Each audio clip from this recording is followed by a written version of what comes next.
cover-ups, spirituality and more. Join us in person or via live streaming for this year's event, 24th to 26th of July, to experience a life-changing weekend of extraordinary speakers in historic Glastonbury.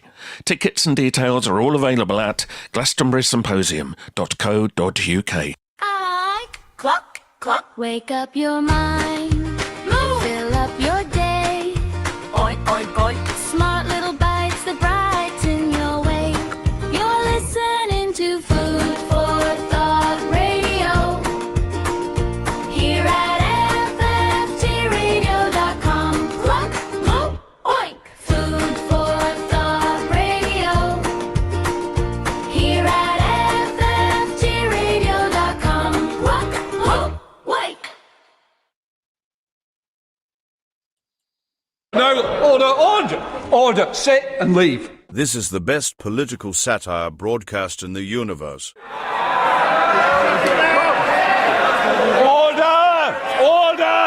I say to the honourable gentleman, give me this. You are listening to Fockham Hall with Eric von Essex.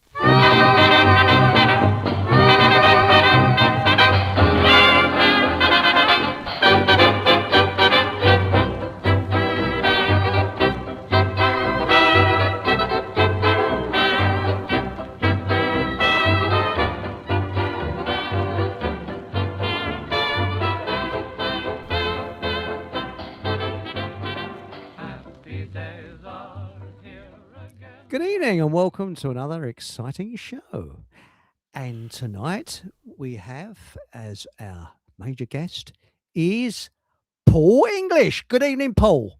Oh, Eric, I'm so happy and privileged to be here with you because we rarely speak these days, do we? We do, don't we? We very rarely speak. You know, I haven't spoken to you for a long time. It must be at least a couple of days. Yes. And we've also got his Royal Hanorak. Good evening, Mr. Royal Hanorak. Good evening, Chris. Good evening, Paul. How are you both?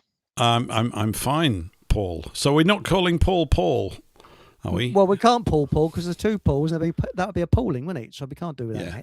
And also, Patrick has said, oh, by the way, Patrick, you're welcome on, mate, you know, because the studio link is the same as last week's. Is no Rumble anymore. Oh, no. So the Rumble is had it. Flipped. Yes, it's flipped. Oh, no. It's flipped. Yeah. Oh, well, that's life, I suppose, you know. But just I'd like to say, first of all, thanks to Pink Planet, who was one of the first ones on, and for the very nice email. It's much appreciated. Don't worry, you get a reply. I always believe in replying to people's emails. And, you know, you've taken the time and effort to write an email. It's only fair that I do. And as the first person on, she would like a 2-finger salute to two-tier Kia. So certainly, with my pleasure. Yes, actually, if you wanted to prove that aliens are from outer space are living amongst us, he would be it, wouldn't he? I mean, he really does look like an alien, and all he needs is a couple of antennas out of his head. You know, I mean. Well, the rumor is, Eric. I think the top of the prize for that. I think the top of the prize for that one would be definitely Mark Zuckerberg. Christ! That's one step away from becoming an alien. Yes. Yes. But anyway, Sam, thanks, Sam. So the sound is good on YouTube. So that's good. Hang on, we're not showing the dooflop coming down the side, aren't we? Here we are. Right. What chaps? We got from Alice Gorgeous. We got Blu-ray. And we've also got Hatchy. Good evening, Hatchy. We've got Mark Anthony. Evening all. And we got Matilda. We got Asperger's as Fudge, their cultural attaché. And Sue Sparkle. Hello, Sue. And I think that's about it for the moment. If I left anybody out, I'm very, very sorry. And let's get on with the show, shall we? Now, tonight's show, Brainwashing of History. Now, when I was at school, we used to sing in assembly, and we used to see pictures of the Middle East and people dressed in bed sheets with funny hats on and things. And believe that what they said in the Bible was 100% true. but I think you know a little different, Paul. Am I right there? Well, I don't know really.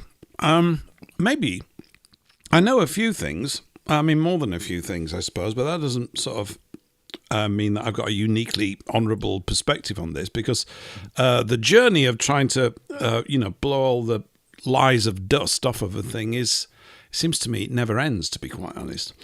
I think the context for the Bible is a bit mangled in most people's heads. That's a view that I hold. For all sorts of reasons. But I think, like we've said before on many shows, not even with just regard to this one, I think the main power, or the primary power that they have in the so-called education thing, is not what they tell you, but what they leave out.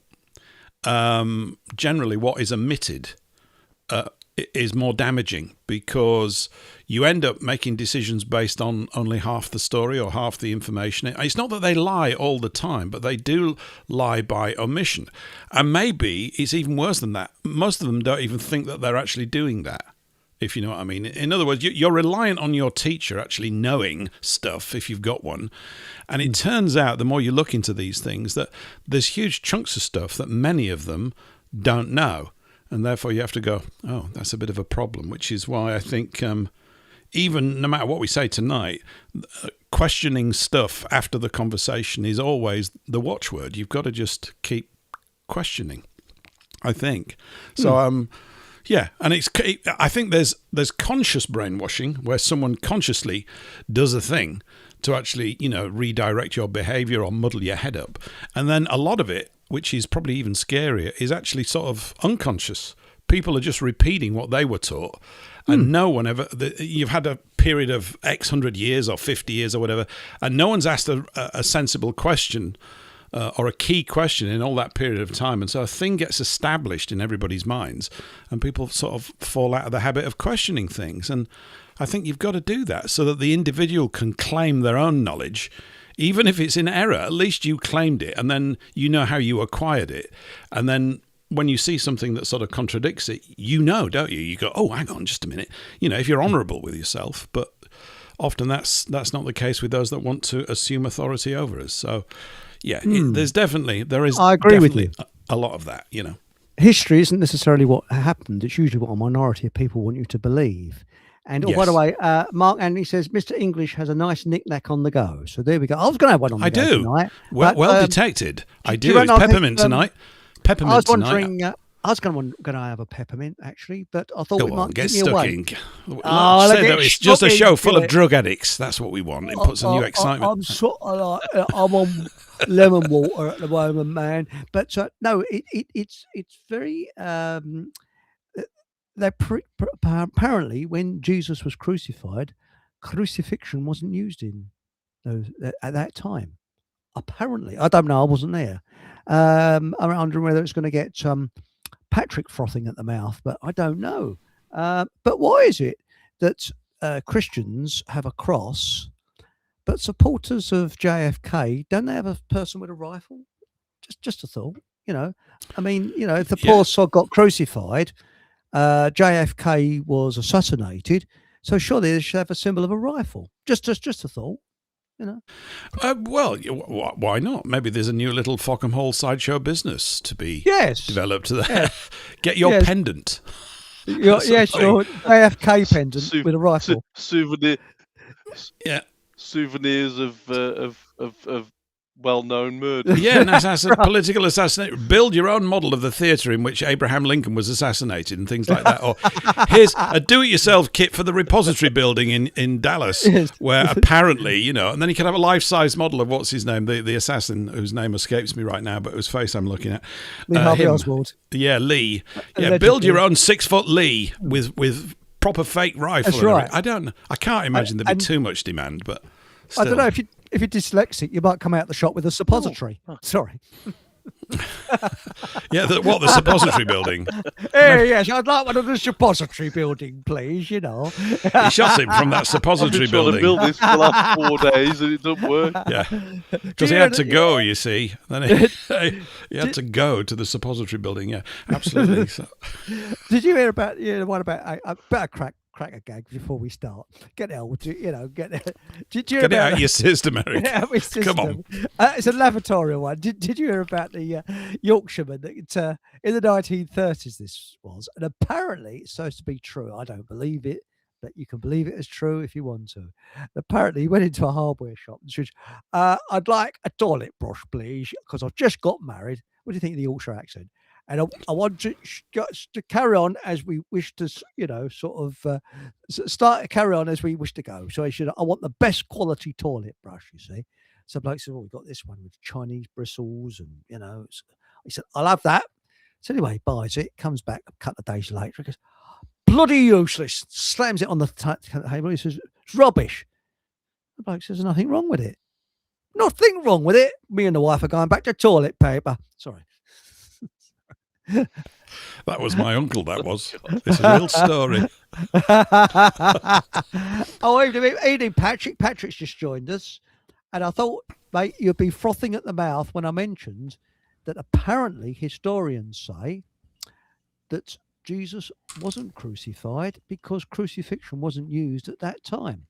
Go for it, mate. I bet you're chomping at the bit for that one. I suppose because they say it must be true. So I don't know. I guess I can't. I'm not. I don't know. I wasn't there. Yeah, exactly. I would say the same thing. We can only go by written reports, I suppose. Yeah. But now, how's everybody this evening? Bloody hot. Bloody hot, huh? Good. And yourself? Oh, it's going to get hotter. 33 degrees. It's Masonic on Thursday, apparently. It's going to be 33 degrees. Yeah, it's a Masonic day. 33, So, yeah. And in this room, it's 28.8 degrees if I show this at the camera. Yeah, 28.8 degrees. And I've got a fan going, and she's all round me. Come on, Eric. Come on, she's saying. Come on. What a fan. Now, Alec Gorgeous says a good one here. She says, imagine being so deranged you cream your pants at the prospect of being held head honcho of a country with 75% of the inhabitants ready to activate their Viking genes because they've had enough. Interesting. Now, that's a very interesting one, yes. Now, Jojo Gizmo says there's masses of stuff in the Vatican archives which, if it was released to the world, would destroy all religions. Don't know about that one. So they say. I knew someone who went in there. The issue we've got is, I knew a guy who went in there. This would be about 2001. No, probably earlier than that, probably 90s. A guy called Stephen who was around us at the time. I haven't seen him for years. But he was involved in all this banking stuff. And he actually ended up working with the guy that was teaching me stuff to buy and sell bank paper. So he was involved in some of these odd meetings. They're very odd, as they were described to me. These are meetings where the parties to the exchange of the paper, in certain circumstances, can't even look at one another.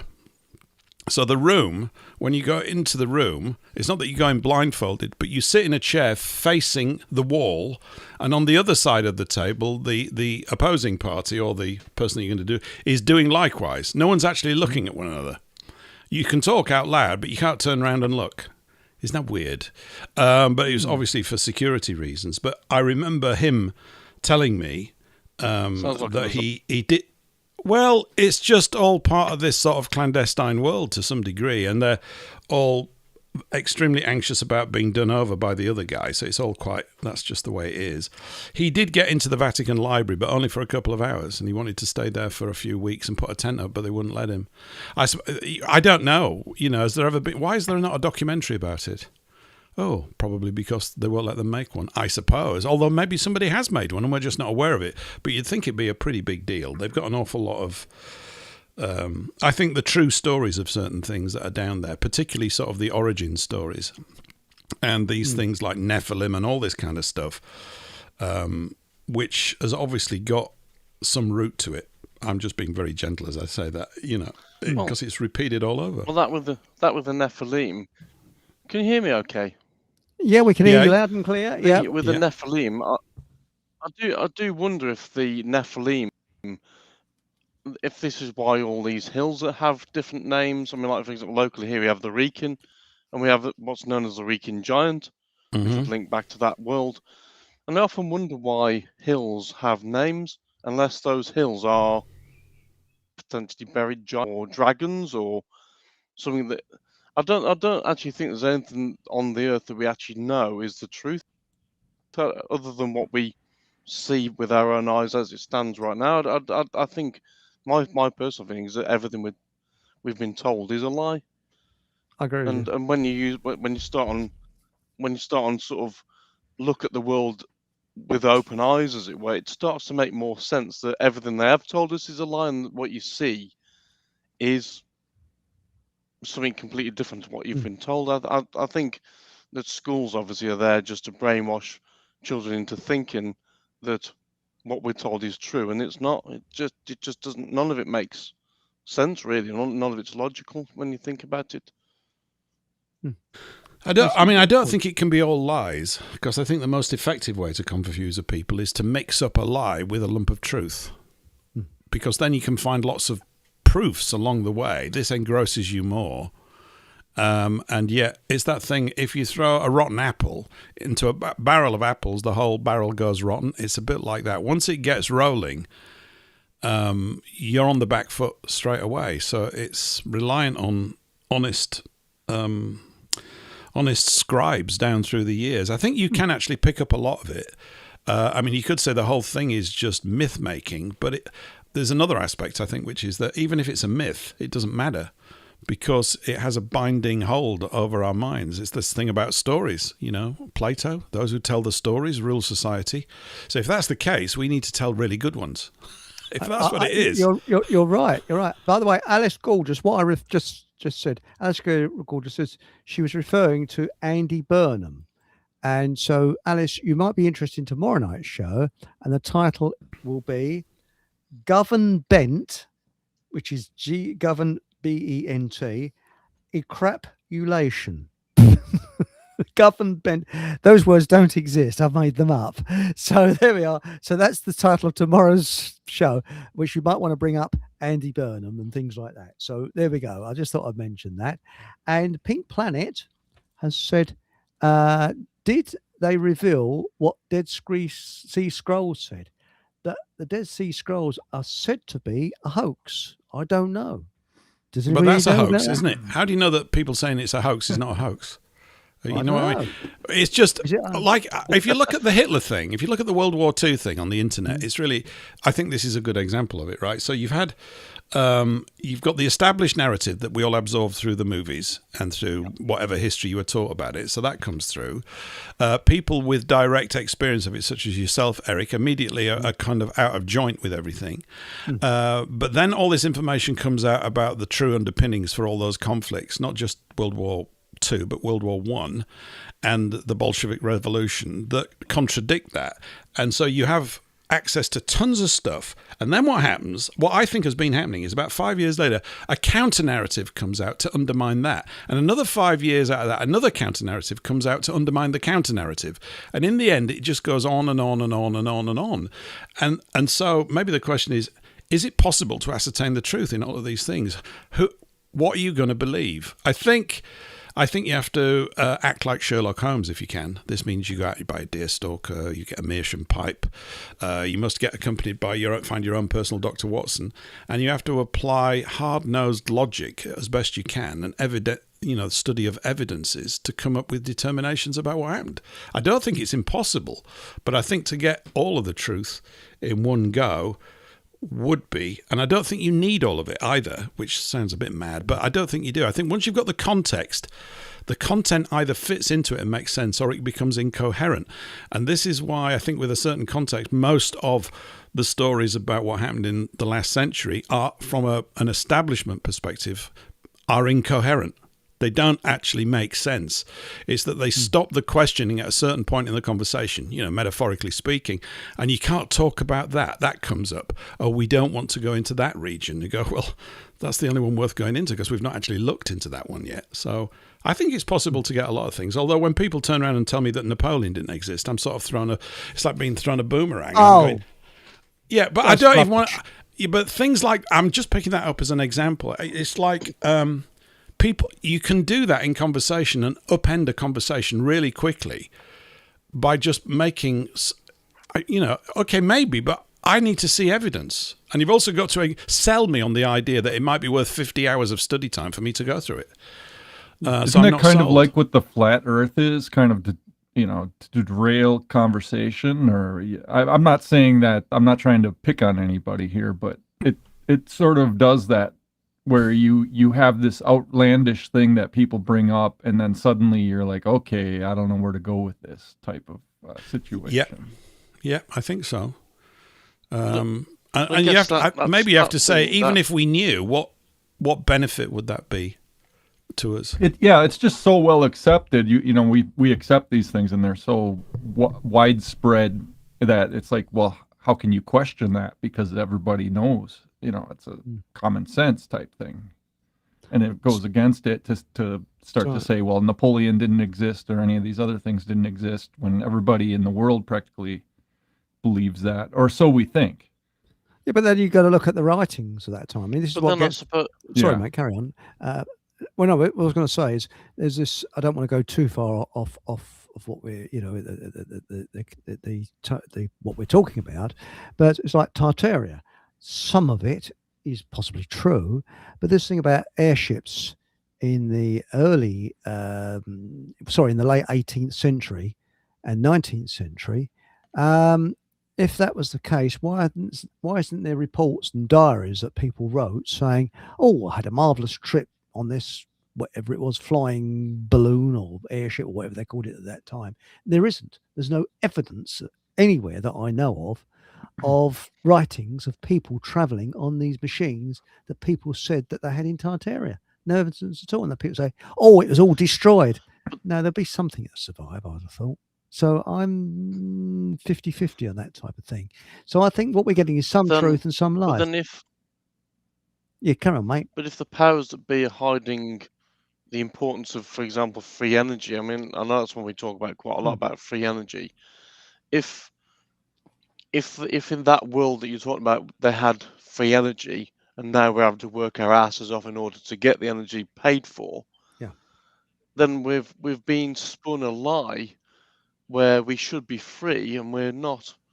So if that with the airships and so on is legit, I mean, there's a lot of information about that saying that that's how they were traveling about. Whether that's true or not is another matter. But I think if we've basically become slaves to the system that's around us, which I suppose I agree with you. If you go back to Tartaria in speech marks, then people potentially were free then and not slaves, unless it was a different civilization altogether. Because that's the other thing that comes into this has humanity been around as long as they tell us? Are we fairly new to this?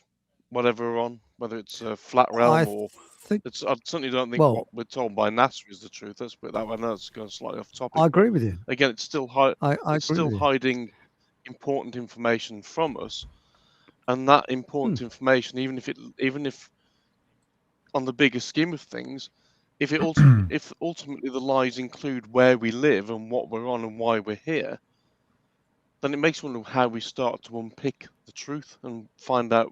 I mean, does anybody really know why we're here? What we're here for? What this realm is? I don't know whether anybody even knows. Religion answers that and tries to anyway. Can we all agree, though, that something happened? Was it 2,000 years ago? Some people say it was aliens landed here. Some people say Jesus exists. Some people say it was whatever. And then you've got Eric von Daniken, who was a very dedicated Catholic, and he wrote Chariots of the Gods and was God an Astronaut. I've read these books years ago, in which he said that there was an advanced civilization that landed here? I don't know, but I think he got a fair amount wrong, but he got quite a bit right. And I don't want to say, I don't want to rub his name through the mud because the poor soul's dead now, and I had a lot of respect for Eric von Däniken. But I don't know. Have you read any of Eric von Däniken's works? Anybody? Yeah, when I was a teenager in the 70s. That's right. Same here. Because that's when they really kicked off, whatever it was, and all that Chariots of the Gods or whatever it was. That's it, yeah. I mean, look, that's a life well spent because he inquired, didn't he? He never stopped inquiring about things. And I think that's one of the things to do. And I think also you just have to possibly accept that whatever is going on down here, we've got certain capacities possibly up to a certain point. And I choose to believe that that's for a good reason. I can't prove it. I just choose to believe that. I go, what are the options? Is this a terrible place? Well, at times it can be. You can have terrible moments in your life, and unfortunately some people do. But is there a good purpose in all of this? I choose to subscribe to the idea that there is a good purpose in this, whatever you might mean by the word good, but that there's something about...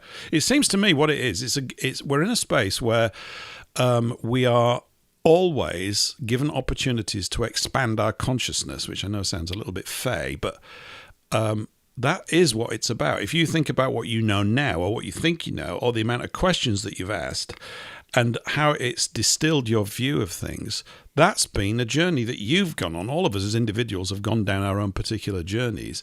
But I think there is one unified path to the whole thing. There is a creative force that put this place here and gave me 2 arms and legs. Yes, I agree. I can't tell you why, and I don't know even if I could, whether you'd believe me, or even if I'd believe it, even if it came out of my mouth. Do you know what I mean? I just go, I can't prove it. It's just an instinctual feeling that there's something magisterial and magnificent about all of this, and when I view it that way, I'm really happy. I think is that it's probably the best word, but I am. We didn't come from swamp slime because I believe in adaptation, but not evolution. We do adapt, yes. I mean, you look at people from around the world.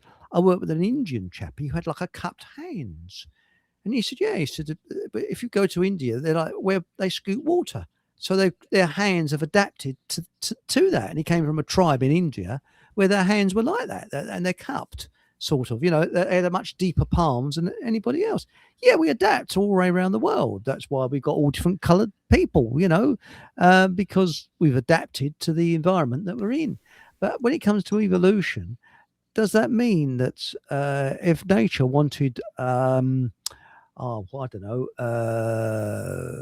a Ford Mustang, eventually a Ford Mustang will evolve from nowhere?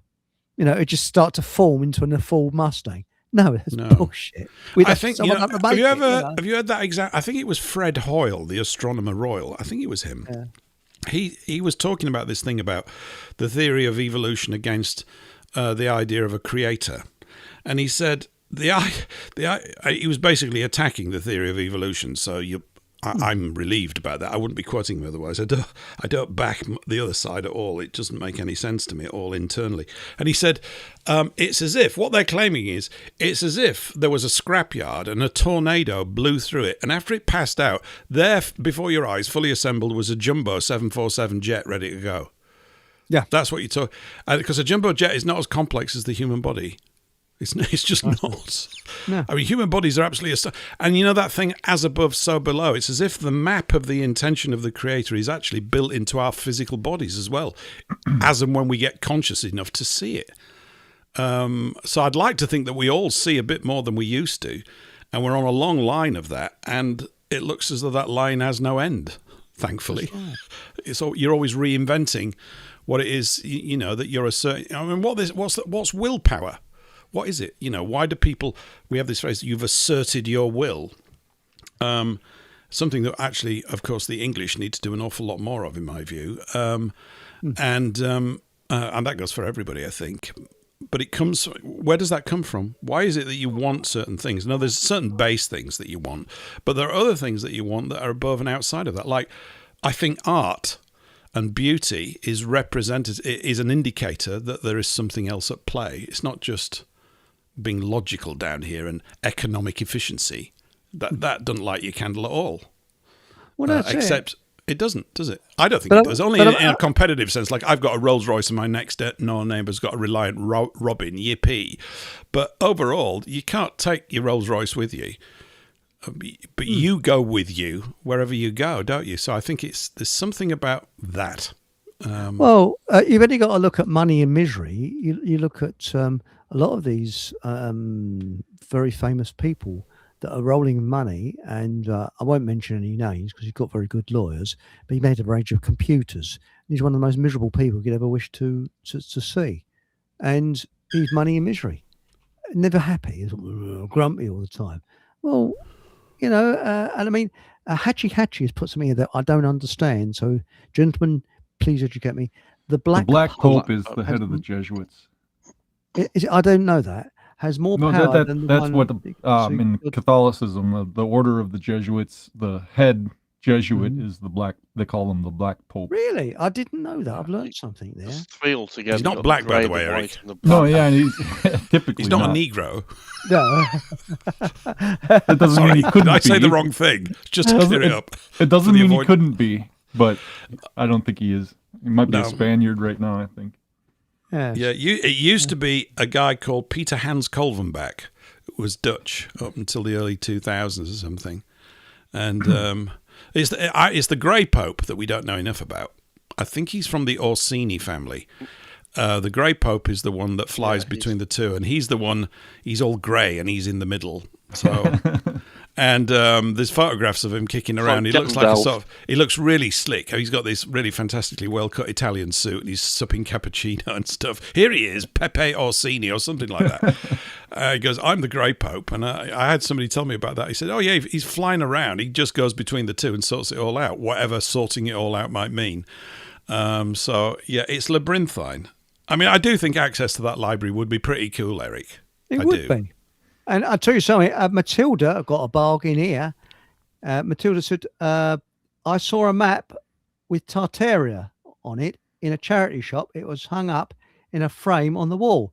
So what? It just showed you the red light district or where you live, I suppose. That's interesting. Tartaria, yes. Well, the thing is, I've heard that the Caspian Sea... Go ahead, Eric. Tell us they do try and tell us these things. That they do exist. Like, for example, I know we're going about the flat Earth thing. So you got the World Health Organization, whose logo is a flat realm, or not a ball in space. Let's put it that way.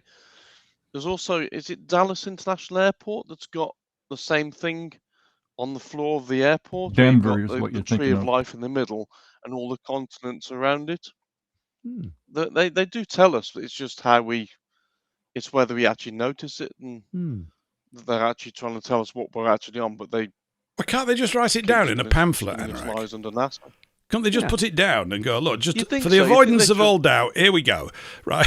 And just put the book out and go, thanks very much. I mean, it's the fact that we think that it is different and that they don't tell us straight. Maybe that's part of the devious plan as well, to keep us permanently off balance, asking questions, maybe 90% of which are a complete waste of time. I don't know. But you've got to start somewhere, though. Do you reckon they're all sitting around a table or a meeting tab, just laughing their heads off, saying, "Let's just tell them this and see how many of them fall for it." It could be. Eric, do you think you could increase Paul's volume a bit? Because he's a bit quiet in the mix. Quiet, just one give him moment. a bit of amplification if you can give him a bit. Right. Can you say something, Paul? Good day to you all. How are you doing? How's that, mate? Is that all right? Sing? Is that better?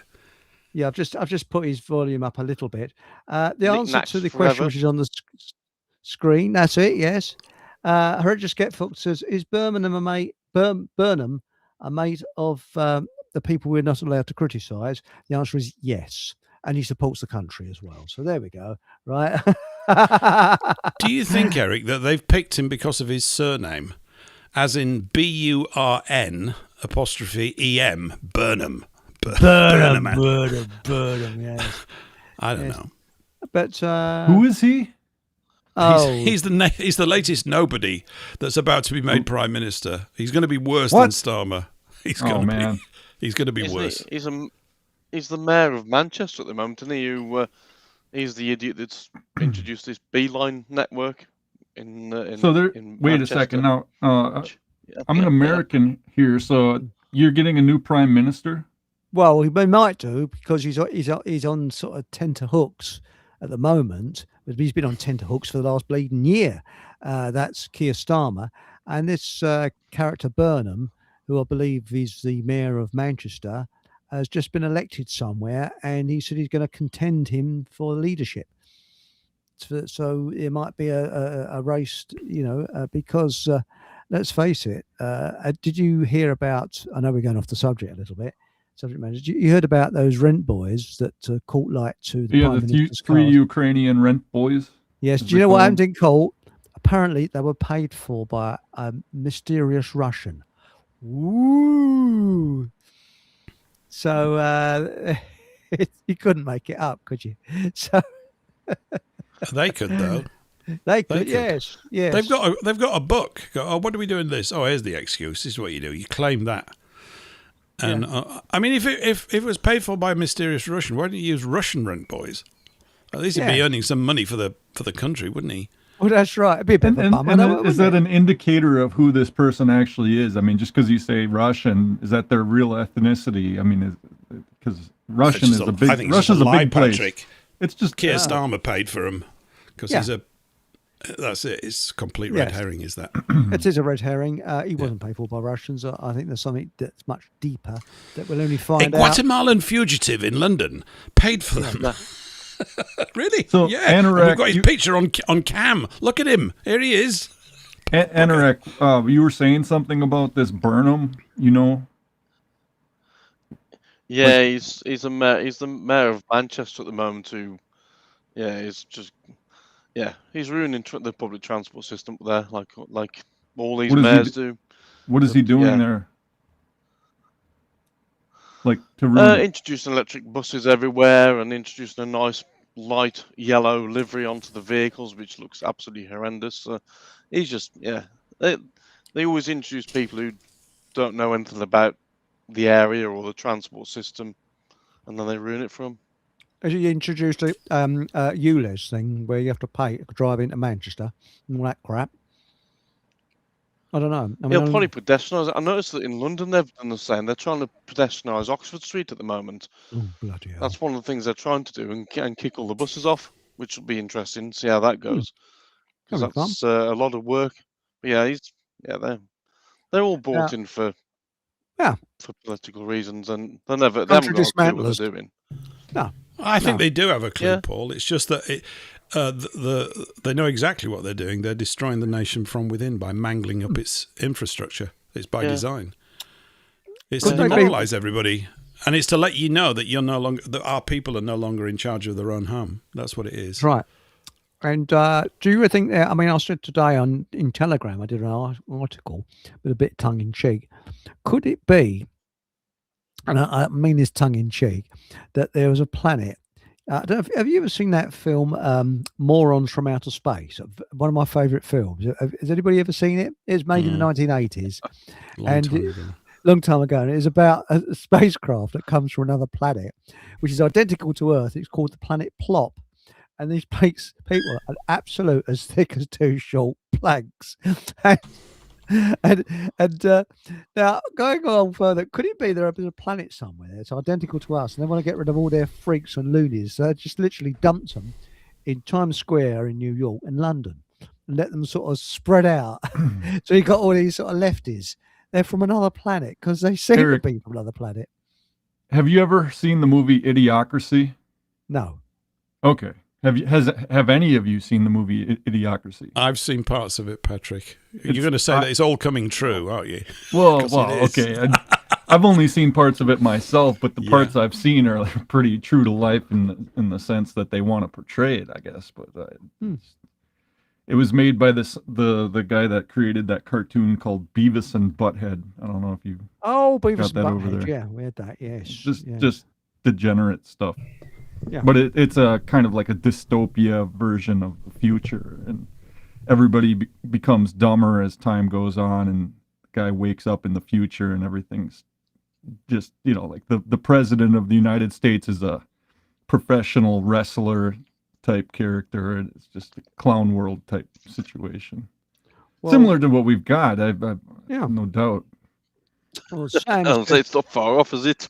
now, when you realise all the things the masters have hidden in Egypt since the discovery of Giza by modern archaeology, in inverted commas, or all the giants or elongated skulls, the Tartarian stories could be true to me. You have a very good point there, an excellent point there. I was reading a book from the 1600s that mentioned Tartaria. Really? It was by Cotton Mather, who helped found our university, Yale University, and his father was one of the heads of Harvard University back in the 1600s. They were Puritans, so they were Calvinists. And he was talking about the origin story of the Garden of Eden and how Tartaria was basically the Garden of Eden. And the speculation was that it was somewhere located where the Caspian Sea is now, and then it was flooded. And hence the Caspian Sea being Tartaria. Now, that's interesting. Yeah. And Well, they reckon. go ahead. Well, that's what they reckon a lot of the old buildings are, the old world buildings, why they were sank and stuff, and why there's. I know they're talking about the giants that. I know I've said before that you walk around parts of London and some of the old buildings that are there, like Marble Arch and so on, they weren't built for our people. They're humongous things, and they can't. Like if the technology was far poorer than what we're told, than what we are, then I don't know how they lifted the stones and the metal work that's there, like gates that are hundreds of feet tall and must be thousands of tons in weight. There's no way that whatever we're told is not, and I'm not sure that evolution Where is. are you talking about, Paul? Where are you talking either. about? I mean, in London. So if you got the likes of Hyde Park Corner, for example, there's the remains of something in the middle of there, and then the gate that's in the middle of this thing is probably about 100 foot tall, and it's solid iron, presumably. It must weigh thousands of tons, which could easily have been put there by giants, but not by our civilization. There's no way. Well, that's a good point. 100,000 humans there, and they wouldn't move them. They wouldn't lift it. It just wouldn't. So I'm a bit. No, sorry, mate. I'm cutting in. I'm being very rude. Please continue. Sorry. No. Carry on. No, go on. It's okay. Now, what I was going to say is, Jojo Gizmo said the Smithsonian are hiding a lot of stuff relating to the giants, and the giants were mentioned in the Bible. So, in the book of Genesis. Yes, Patrick, Patrick, Paul. I mean, look at David and Goliath and things like that. What's your views on giants? I mean, I think they existed. I think those the hieroglyphs in Egypt, and the stone carvings on the flat walls. They show, do they not? Certain people, I suppose you'd call them peasants or courtiers, that's us lot, of a certain size. And whenever they're talking to the king or whoever it is, or some major high up in the structure, they're always much, much bigger. Now, the story has always been, well, this was to symbolize that they're of a superior caste or whatever. But I think it may well have been that they were just literally bigger. It might explain as well, the sheer scale of these monuments that we see. I tend to think that that's a bit of logic myself. I mean, I don't mean to say it's complete, but if you've got somebody who is twice your size in every regard, someone who's 12 foot or 14 foot and not suffering from gigantism, in other words, it's not a sort of human illness or something, which sometimes does happen, then that means their brain is going to be twice as wide, twice as deep, and twice as high, which means it's, what is that, 2 times 2 times 2? It means it's got 8 times the capacity of the little guy. And if they're fully wired up, that's considerable intellectual horsepower to work things out. I mean, I don't know. I don't have a brain. My head's pretty big, but it's not that big. It could also mean that they're just, twice as intellectually developed as someone else too. Like the idea of a giant could be like the giant among men in their reputation too. It could be an allusion to that. We don't know, because it's like, how long is a piece of string? It's like, what are you gauging it by?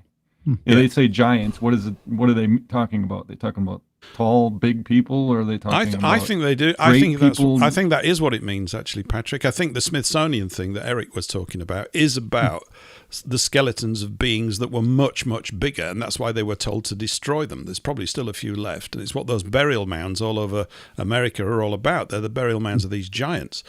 I also knew a guy, Nick, good friend of mine, who's out in California.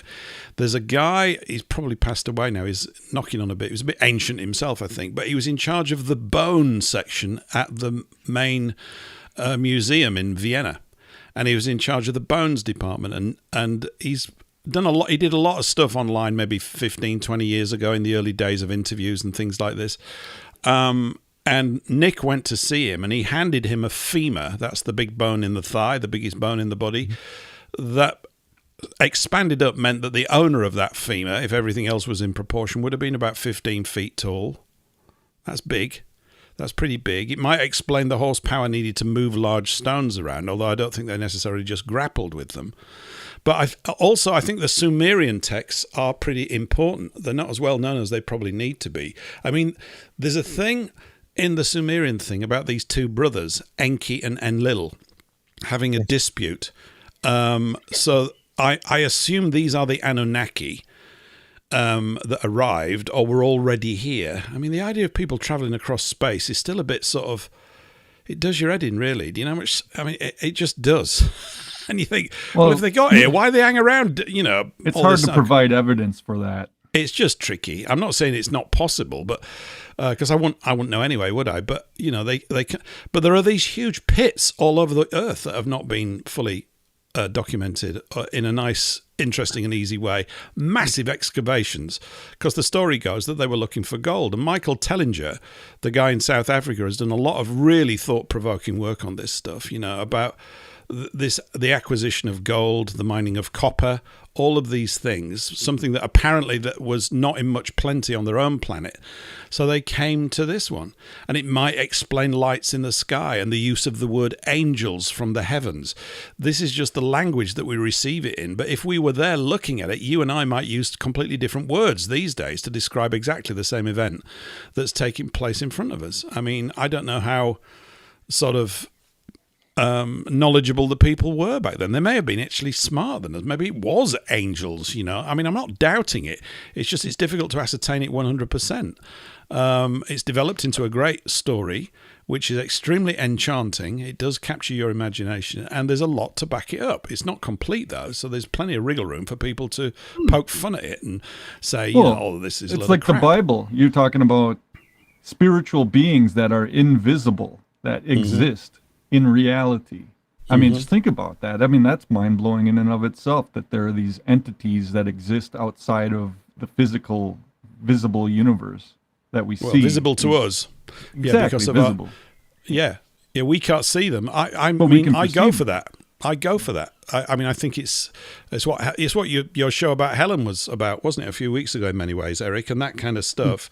And there's an interview that someone had just did. There's a I can't remember his name now. He's got a pretty hefty YouTube channel. American guy, used to be ex-military or special services, so he interviews a lot of SAS and you know. Oh yes. And he's good. He's very good. And he had a priest on, or a vicar. I don't know what his actual title was. An American guy. No, I don't know. He was an American. He's so American. I don't know what. It doesn't really matter. I'm not bothered about whatever it's not. Was he an exorcist? An exorcist? I think he was. He had glasses. It was very interesting. He was talking about leaders becoming possessed by evil spirits. Now, we're talking about here in the West, of course, we don't talk about that because we have the Enlightenment, right? We've got science, and apparently that sort of dismisses all that. But it doesn't, because I think, you know, many South American cultures have got this writ large in many of their stories. And would it surprise you if that were the case? It wouldn't surprise me. I would not be surprised by it. It seems quite likely that there are forces working upon us all the time. You know, because you have to look around and go, well, we've been kicking around here, you know, for thousands of years.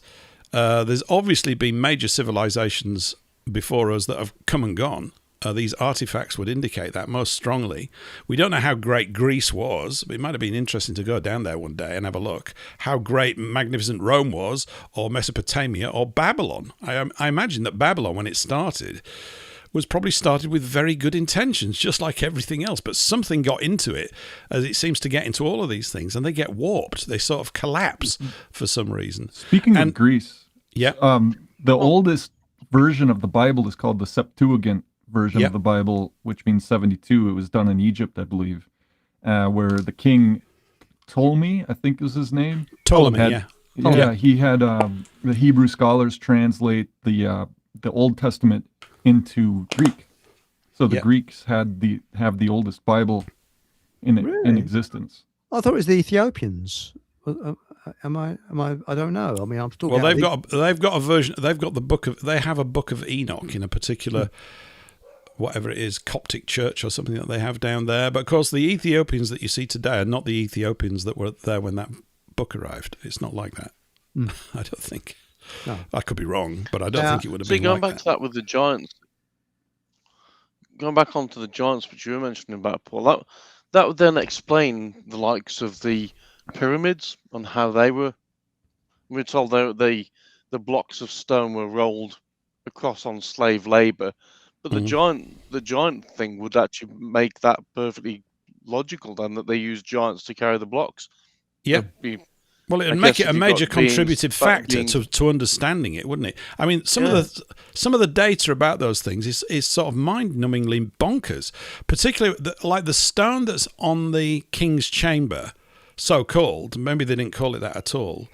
But what we call the king's chamber is made of a particular kind of jet or graphite. I can't remember what the name of the stone is. It's incredibly hard. It's jet black when you go in there, because I went in there in 1986.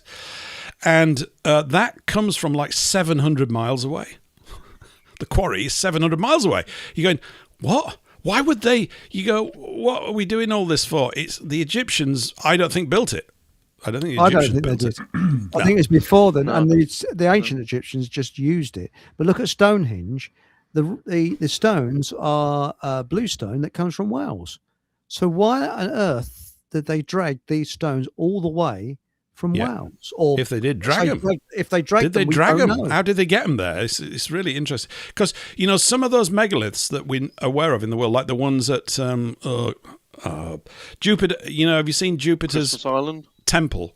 The Temple of Jupiter. That's the really interesting one to me. So there is a Roman temple built with columns that's pretty magnificent, frankly. But what's mind-numbing is the megaliths, the main foundation stones. These are of such a size that it's nuts.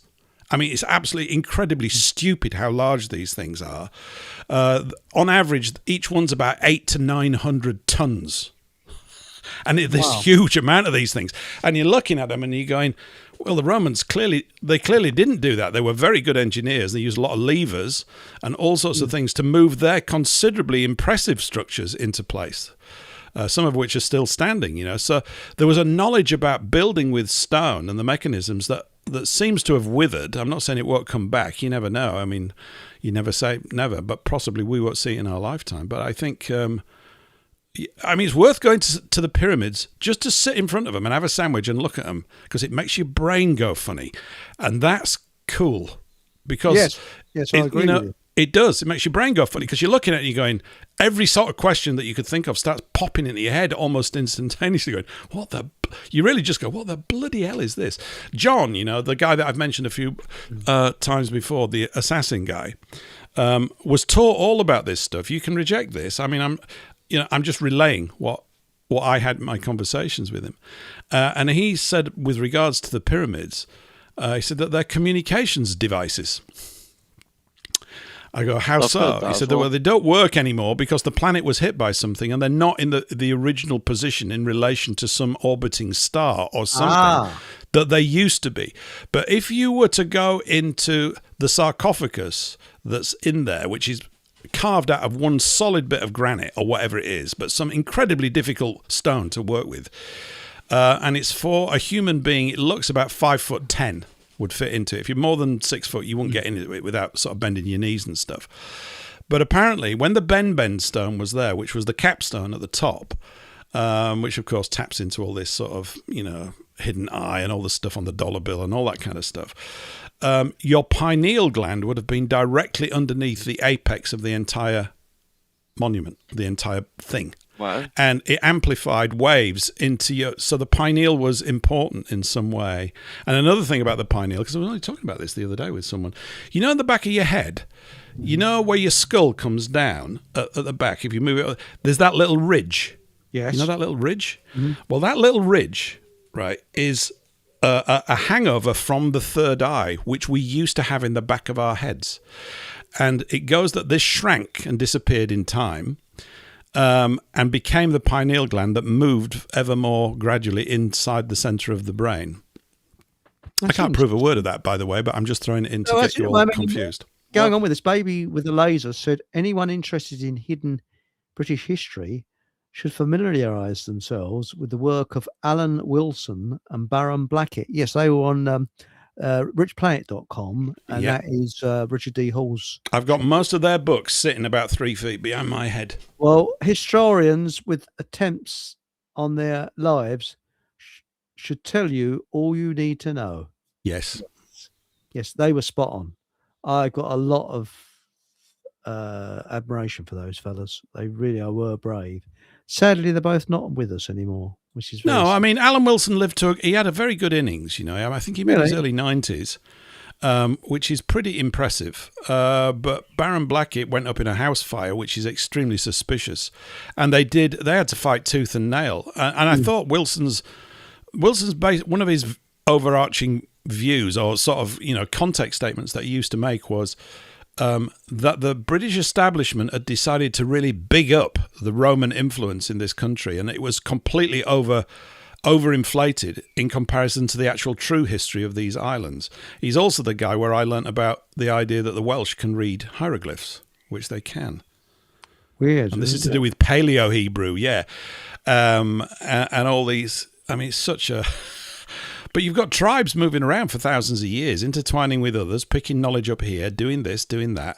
But Wales is a pretty important place. If you're Welsh, you should look into it. It is, according to them.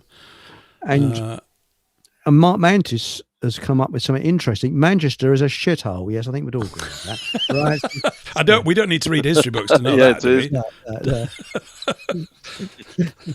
Just step off the train. That's a very cutting observation there. I think we're all in agreement with that one. Was it? They would have to pay me to go into Manchester. Yes. Sorry, but no. Back to history. I mean, I think those two historians, they written that was it the Ark of the Covenant. I can't say it. Yeah. Come on, Patrick, help me out here. Covenant. That's it. Covenant. It's actually buried in Wales. Yeah, and I think they got a good point. Well, the thing is, when you think about Wales, you've got the likes of Devil's Bridge. The term devil turns up quite a lot in parts of Wales, areas of Wales. Devil's Bridge is not far from Aberystwyth. Makes you wonder whether there's actually a bit of a link between that and their world in that respect. Got a good point there. You got a very good point. But no, apparently they started, everything went against them. They wanted to dig to find this because when you look at Cornwall, why has it got so many biblical names and the fishing villages? And it's actually got, what's the biblical names? No, it's Hebrew names. Why? It's very strange why Cornwall has got so many Hebrew names. Because the disciples went there in 35 AD and settled here. Do you think Jesus ever came to Britain? Yeah, I do, as a small boy with his uncle, Joseph of Arimathea, because Joseph was involved in tin. The whole world was, and he was one. He was a merchant. He used to bring tin in. Everybody had to go to Cornwall to get tin. It was important back then. It's probably important now, I guess, in some other capacity, but it was important. The early Druids, there's a book I've got written by the Reverend, I can't remember his name, about 1882. I've got it on my shelf. I lent it out to someone who thought it was all piffle, so I swiftly smashed him in the face with a cricket bat and said, go away. It's a brilliantly researched book, and Again, it's one of those things that provokes an awful lot of thought. This is not spurious stuff. People don't just sit around and write 200 or 300 page books just for a lark. You could say, well, they've got an infected head or something like that. But what he was pointing out, I think in the anecdote, it's that they arrived here about 5 years after the crucifixion of Christ, something like that. This is why Glastonbury occupies the position in our mythology that it does, all that area. And the Druids welcomed them with open arms. There was no clash of anything because it was the same deal. It was the same thing. The teachings that they were teaching were what the Druids had been teaching for a long time as well. A more elevated state of decency or whatever, however you want to describe it. It was absolutely in line with the teachings of Christ. And so they had no problem. I think he pointed out the only thing that the Druids were confused by was the fact that they wanted to put buildings up with roofs over them. And they said, why don't you we stand in groves directly under the Creator's handiwork so that we are reminded of it all the time. We look at the stars so that we see the Creator's handiwork. So they couldn't understand why they put a roof on it. Although the English weather being what it is, maybe long term they turned out to be right. But I think... Yeah, all that kind of stuff. And so the first church in the world was in England. There's no two ways about it. And you'd have to go and cross-reference loads of books, which I don't have in front of me. They're up in my bedroom at the moment, and it'd be boring if I just went through them all. But there are many. And much as this information came out, I think in the 1800s, because of the Champollion basically translating that stone. There was an English translator who was involved as well, who's not mentioned very much, but he was key. The two of them worked together.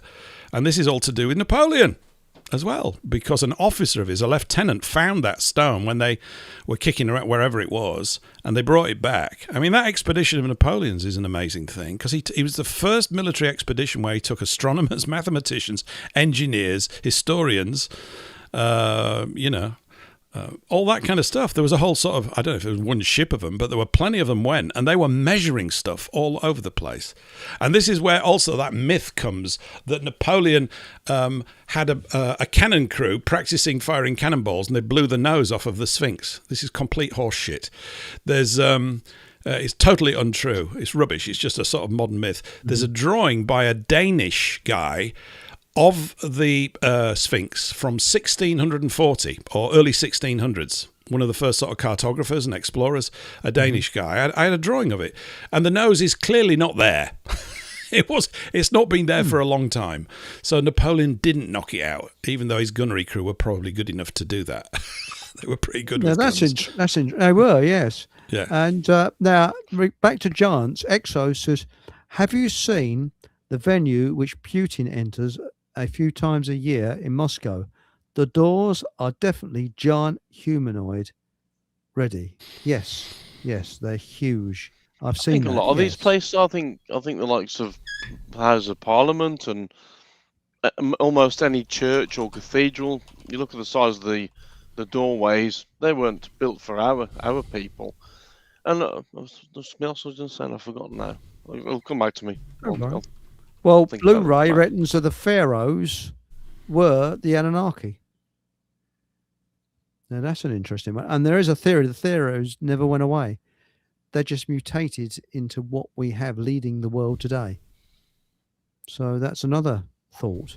Because have you noticed that when you look at the Rothschilds, they've got like they've got like elongated heads slightly. Have you noticed that? Their heads are very different to ours. Yep. There's something a little bit weird about them, you know. I'm currently looking for a chair that's in Italy somewhere. Mm-hmm. I can't remember the name of it. I've just done a search for the Devil's Chair, but it's not like there's a chair somewhere. It says here it's in. It said it's not in the Vatican. It's La Sedia del Diavolo is not okay. So that's Italian for the chair of the devil or something. Is not in Vatican City, but rather an ancient Roman ruin located in the Trieste Monte Sacro district of Rome, about 5 kilometers northeast of the city centre. And I can't find a picture of it. This chair is enormous. It's for a being that would be 12 to 15 feet tall. And how about this as some other stuff? This is courtesy of John, the assassin guy. You know how we're talking about these big pillars and these arches and the overbuilding of things, the things that are big. Yes, yes. One of the things he suggested, this is for you to just consider. I'm not asserting this as a truth. He said what they're up to is they're looking to bring him back, whatever his name is, Bob Twatface or whatever. I don't mind what he's called, really. He might be lovely. Seems unlikely, given what the history is. I don't know. And when he comes back, the reason it's that high is to be able to walk through that space and not bang his head. That's why they're that high. It's a palace for the return of something. And then you've got this massive chair, which is the chair's ready for him or something somewhere. So there's definitely a darkness around it, as well as the attempt to project light. I would put it like that. I'm just trying to be as diplomatic as I can. So Mike Mantis has said Joe Rogan had Devon Larratt, world arm wrestling champion and former Canadian JTF2 SF operator, whatever that is, on recently, and he discussed very tall people he saw in Afghanistan and in northern Canada. He's 6'5". Well, there was wasn't the story of a special armed US forces squad during the Afghanistan war that were confronted by a giant in the mountains up there. Yes, I've heard of that. Yeah, the giant cut one of his mates in half. They got him in the end, but this creature was 12 feet tall, something like this, massive. There's something in this. We don't have it in our myth for nothing. Watch out for the giants and the trolls underneath the bridges. There's something. It's not just sort of like, let's make up a scary story. For what? It's based on something. It definitely is. That brings me on to another thing as well, about all these mythical creatures that we get told about, like mermaids and was it the Minotaur that's half human, half horse? Well, that links itself into the Nephilim, doesn't it, and what they were up to in biblical times, as it were. And one thing I was going to ask before was, do you think? I assume that places like Glastonbury must be on ley lines, because there's a little tiny church on the top of Glastonbury Tor, and of course in Wiltshire you've also got the giant white horse on the hillside. There's one there. I'm sure there's one up towards between Carlisle and Glasgow as well. A massive white horse, which again makes me wonder whether they mean something to them or whether that's symbolism for them. Well, look at that giant with a giant phallic sort of on the side of a hill, and they're not quite sure where it came from. They reckon it could come from the English Civil War when they was taking the mickey out of. Are you thinking of the old man of Wilmington? That's right. And they reckon if I drive past it loads. We used to have to drive past it to go to Seaford from where I am, and there's the old man who go, "Oh, he's looking quite chirpy today." He's always got a hard on. known as Willie to his friends. Yeah, Big Willie. He's known as Big Willie to his friends. Yeah. They reckon if a lady can't get pregnant, she drops her drawers and sits on the top of it. She will get pregnant. That's an old wives' tale. And then get arrested for indecent exposure. But anyway, it works around these here parts, Eric. It's not an old wives' tale at all. They're all pregnant and up the duff. Hey, by gum lad. Now, we got here. This is something probably Patrick's going to come in at. Why isn't that showing on the screen? Come on, where is it? Should be on the screen. It says Hachi says the Book of Enoch is not in the Bible, nor is the Book of Numbers and giants there. 3, there's more as well. I don't know. I can't answer that one. I really don't know. I think he means there are more books that are not included, which is of course the case. Yes. I think maybe the Book of Enoch is very interesting. As I've mentioned before, I've got an extremely esoteric version of it, which was written about 1882 by this guy called Dr. Edward Vaughan Hyde Keneally. And it's quite amazing. What name? Edward. Now we've got here. It's a brilliant book. Sorry, carry on. Now, a Pink Planet says, how did stones at Stonehenge get there? What are they for? Well, I don't know. That's what we're asking the questions for. And now, Alice Gorgeous says, I'd like to know the true history of the Crusades and if they'll ever end. And that's an interesting one. The true. I thought they ended 1,000 years ago. Well, allegedly, yeah. But we just don't know. Now that's an interest. Now we got here. Here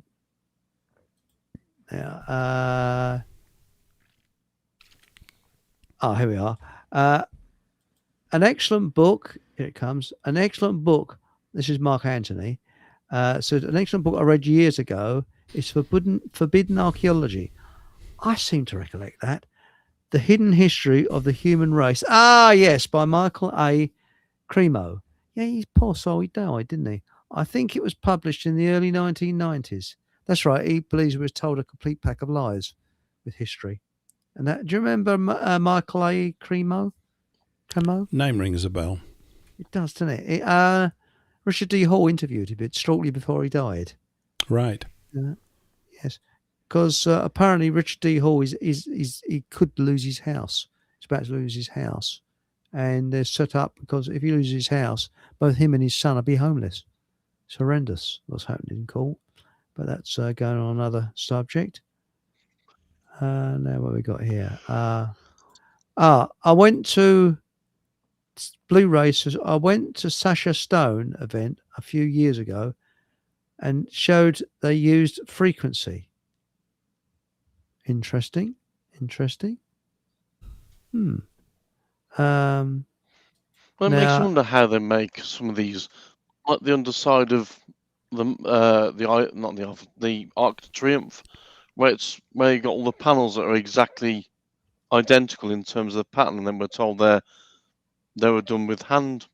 They were hand made, and you were saying earlier on about there was a bath in, I think it was in Africa somewhere, which is 150 odd tons. That was made of pure marble. That apparently was also handmade. Again, I think a lot of the hand tools, the power tools we see today, are primitive, and they had a lot more. Oh, I think more technology available to previous civilizations than what we see today. Well, Barefoot Forager says, I don't know what this has got to do with the conversation. I believe that chips are good for me. Well, that's good for you. Now, somebody asked a very interesting conversation. Very important. I thought I'd better read it out. Now, Baby with the Laser says, Paul, it was the church that put a Roman slant on our history.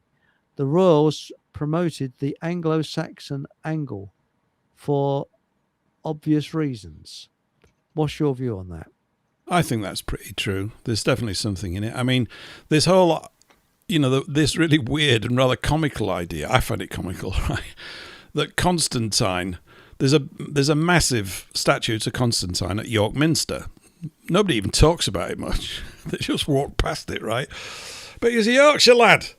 He was raised up north by his mother, And Constantine's got a lot to answer for. I mean, it might be good. I doubt it, though. But yeah, so when he was the boss of the council at Nicaea, and he said, there's a quote from him somewhere, he said, whatever I say goes. That's the gist of it. You're not putting those books in, you're putting this in. And this is where Cummins-Beaumont stuff comes in, which is extremely challenging. Let's put it that way. I'm not saying it's not true, but it's challenging stuff because his theory or his thesis is that most of these stories that you read about in the Old Testament did not take part in that place of the world that we think they took part in. And he's quite exacting about this stuff. There are passages like, and then they walked for a day to go and get some fish. And he's saying, well, they couldn't have done that because it's like 10 days walk away and stuff like this. You go, well, that's a bit nerdy, but these things build up. Beaumont's theory, or the narrative he puts forward, is that Constantine, his mother, was a finagler. She was skilled at this stuff. I can't remember her name. And she organised to make sure that he'd become the next emperor or whatever, the next Caesar, or whatever they were called at the time. You mean Helena? Yeah, Helena. And so he was raised in Yorkshire in thrifty ways and picked all this stuff up while he was here. This is why when I think the Pope sent someone over here about 500 AD to turn us all Christian, he said, I can't. Why? He said, because they already are. We've been doing it. That's why I said the Catholic Church is a Johnny-come-lately to this. And what I think has happened there, I'm sorry, Patrick, I'm not trying to be offensive, it's just my observations, right, is Babylonianism got into that. And it was, my view has been, not that I've read this from anybody, is that it's very expensive having centurions march all over the place, chinning people. costs a bloody lot of money, right? You got to remember, all they had's horses and wagons and legs. That's what they've got to move around. And something got in there. Something got in this system, and it's more of a reflection of power control systems than anything else. This is not to say that they didn't do good things. What have the Romans ever done for us and all that kind of stuff? But it's warped. And so Beaumont's basically saying, look, this stuff, like, where does he put York? He says York is... See, I have difficulty with this. Therefore, I'm not saying it's true. There's something about Edinburgh has got a massive role to play in this as well. I mean, there's a port up in Scotland, right, called Joffa. Where the bloody hell's that come from? Joffa. Joffa. Doesn't sound Scottish at all to me. There's this manglement of things. You've then also got this situation where we've got the Outer Hebrides, which are the Outer Hebrew Ds, right? You've got Queen Scotia from Egypt, who basically lends her name to the root of Scotland. That's where it comes from. You've got the Tuatha De Danann. The Irish pronounce it correctly and differently to what I've just mullered it as. But that's the tribe of Dan. They came over to Ireland, in BC times, and intermingled with the Long Kings of Ireland. There's some great intertwinement, some great sort of thing here. And these islands are actually referred to in Scripture somewhere, where it talks about the islands. And it's this place. That's what it's to do with. So the Druid culture needs... I don't know enough about it right now today. I don't know if I'll have enough time, this lifetime, to find out enough about it. But I think it's a key part of this whole manglement of the history. Everything gets mushed up. And I think this is pretty much what Wilson was really driving at. He said it's mangled. It's not quite right. He said the Romans didn't leave. He said they were kicked out. And it wasn't easy, Really? Yes. Because it's dressed up like all history is written by the victors. It was an elegant retreat. It wasn't. There's all this sort of stuff that has gone on. They couldn't subdue the savages to the north, so they built that wall. Hadrian's Wall, is it? And, but then they said that they traded with them because there's lots of, and then there was uprisings in Scotland, quite deep in Scotland. They found mass graves of Roman soldiers. Yes, so they did. They found one recently, actually, a couple of years ago, with about 500 or 600 of them in a pit, or the bones from about whatever it is, 2,000 years ago, or something like that. So it's an enormous study, and you'll need more than one lifetime to get stuck into it all. I just wish they had the movie, Eric. Well, we that's filmed right. it all. Here it is. Oh, thanks. Baby with a laser said, I was supposed to just tell us all. Jesus is buried in Wales, according... Sorry about this, but Baby with the laser said, Jesus is buried in Wales, according to Wilson and Blackett. Yes. So, too, is the Ark of the Covenant, which I said earlier. They make a bloody good argument for it. Yeah, they do. So, how do you feel about that, Patrick? Well, like so much of this, I think that's a lot of incidental things going on here. I don't accept it myself. I accept the Catholic Church's view on I don't this. think you're in a position to accept it or reject it, Patrick. Neither am I, because I don't think we know enough. That's the first thing. I'm sorry to put words in your mouth. You can take offence if you like, but I'm not offended. I think there's more threads to it than we're currently aware of. We can only make a decision based on what we know, and there's so much still kept off of our field of consciousness with it. But there's many indicators. I would go with the generally accepted view of things, and there's a book in particular I would recommend that suits what I believe more than anything.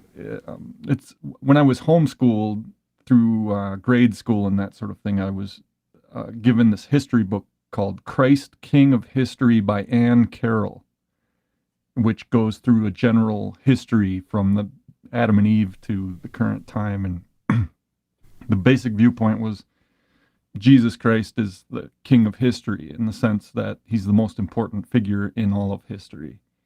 And the second most important would have been Adam, the first man, being the patriarch of all humanity.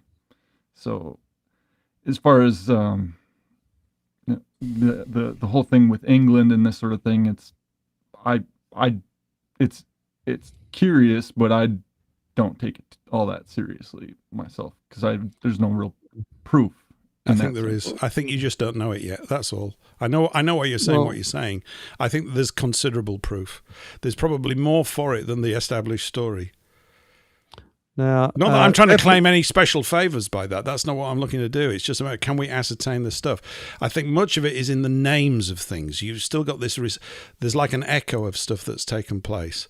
And these islands, for whatever reason, have occupied a disproportionate influence in the world, particularly over the last 500 or 600 years. I can't tell you why. I mean, I've got my own sort of theories about that. I agree with that.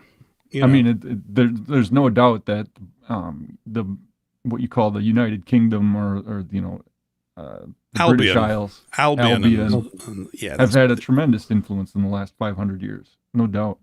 Well, that's right. But Barefoot Forager said, I'd love to believe these things about Jesus.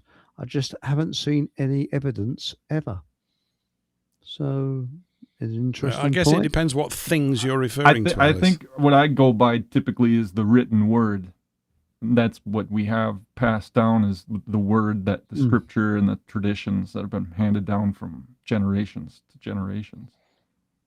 Yes. Now, Blue Ray. If it's like Chinese, if it's like Chinese whispers, what person A says about something, by the time it gets to person Z, you change it altogether. So potentially, it's hard to know whether that is actually accurate or not, I suppose. Yeah, if it's written, you can compare the new writings with the old writings if you have those old writings. That's where, like, you're talking about the Vatican archives earlier, and if there are documents that are historical like that, you can compare them to compare documents in the different eras that have come since then. That's interesting because I can't say one way or another. A lot of it's speculation, and I'm not typically one to speculate much. I just go with the common narrative, typically. Now, what about this one, Patrick? Batilda says unicorns are mentioned in the Bible. Yes. Are in the they? book of Psalms. Yeah. I was not aware of that. Yeah. I wasn't aware. I didn't know that. That's interesting. I think that's why you had the royal family has that. Were legit. Say what? What's that, Paul? What did you say?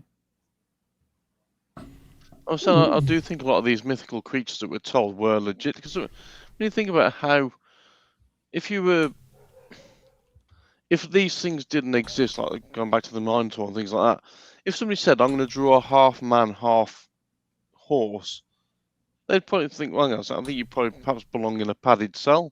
But if there's evidence of that in art. To actually have drawn them and actually, they must have actually physically seen them to be able to know what they look like in the first place. Or they have a wild imagination. I mean, you can't pistol mushrooms. That too. Yeah, that could another be. one. The museums, I think, are very worthwhile going and visiting. My grandfather, Chanel, told me if I ever go to Basel and go to the Jura Museum on Natural History, it's just like football fields worth of these artifacts that are, he said, you got to see them someday. So I plan to see that. Well, that's interesting because Barefoot Forager says Nathan thinks unicorns are just referring to rhinos. Very disappointing if true. Could be. They're speculation. Well, yeah, but I mean, Africa, yeah, but there are a lot of African animals that were brought north by people. Just look at the elephants that went in. Yeah, like there were elephants brought into the Alps. There's no record of. And you got the Indian rhino as well, I suppose. Indian rhino, I suppose it's not too far. I didn't know. Come with the turban. You know, was it? Well, you know the difference between there was the African elephant and the Indian elephant, and the Indian elephant's got smaller ears. That's why you tell the difference. But they're virtually the same. And I think the African elephant, I could be wrong with this. I don't think it can be tamed, but the Indian elephant can. Which is so when you see these performing elephants, they're not African, they're Indian. That's what I heard. Whether that's true or not, I don't know. Anybody Do you else? have the term white elephant? Yes. Over there? Yeah. Yes. Okay. That's a common English thing then. Yes. You're given a gift that's just so huge to maintain, it's like not even worth the value of what, trying to buy it. Mike Mantis says Africans built Stonehenge, apparently, according to some new theories. Oh, really? Oh, really? It was O'Reilly that built it. Oh, yes, yes. And Mark Manchester says Michael Cremo's book is excellent. Now the thing is that we're still getting about this idea that the Bible is actually referring to this country and not the Middle East. Over to you, Paul. Well, I'm not saying that the Bible does that. Cummins Bowman makes a very good case for it. He's written 3 books. One's called, I can't remember the first one. One's called Britain, the Key to World History. And the last one, which I'm still ploughing through at some point, about 2 years since I picked it up, it was the last thing. It was published posthumously. He passed on. And it stitches a lot of these things together. So it's if it doesn't pique one's interest, you're not going to jump into it. But if you think there's a thread in there, you do. My take on it is more than that, but I'm just going to put it that way, is that Scripture is racially specific. It's not for the whole world. Now, if the whole world gets benefit from it, that's cool. But Christ's mission was not to everyone, because he never said that. If he did, then I haven't come across it in the Bible. He said specifically that he'd only come for the lost sheep of the house of Israel. I don't know how much clearer that can be, which basically means if you're not of the lost sheep of the house of Israel, you're excluded from his mission, which is a bit heavy for most people. And this is why I sort of take issue with churches, because the word testament is a translation of a Greek word, diatheke, and a diatheke is a contract, and contracts by inherent definition are exclusive. They're also inclusive. If you're on it, you're in it, and if you're not on it, you're not. And this, I think, is the pivot point in many ways for the spiritual war that has been waged down here ever since, from the tribe that wants to claim that contract and pretends to be those people and have misled most of the world into thinking that they are, and the actual people that are on the contract. And the actual people of the contract are basically Saxons, Celts, Gaels, Nordics. Those are the actual people. Those are the different tribes of this race. And it stitches up very well. Now, that might translate really well into all these events having taken place in England or in these islands. I don't know. It's a bit thin, and I'm not even going to try and make a case for it because I don't have enough knowledge to back it up. But it's pretty clear to me that that's what it says. It doesn't. So you can't have a universal proposition for this thing. I think organized church systems, and I include all of them, have all got it wrong. So I'm at, because we're only talking about the third word in. So if people don't understand what a contract is, and that it more than implies, it means exclusive, you can forget it, and that's why the context for most of the organized religions is completely useless. It's why it doesn't work. It's why it's created as much grief as it has understanding and goodness. You know, it has created a lot of good things. I'm not knocking all of that stuff. There's many, many good people go into these things. But it's a bit like saying, well, we're going to keep tarting up this building, and someone needs to point out, look, you've got the foundations wrong, mate. Right at the start, you're completely out of whack. And this explains so much of Christ's behavior.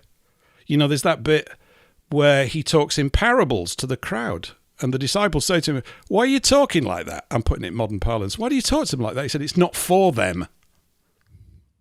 It's not for them. They're excluded. How clearer do you want to get it? Suddenly it all makes complete sense. It's absolutely tribally, racially specific. And not because I say so, but because those words come out of Christ's mouth. And his actions and behavior are completely in line with that.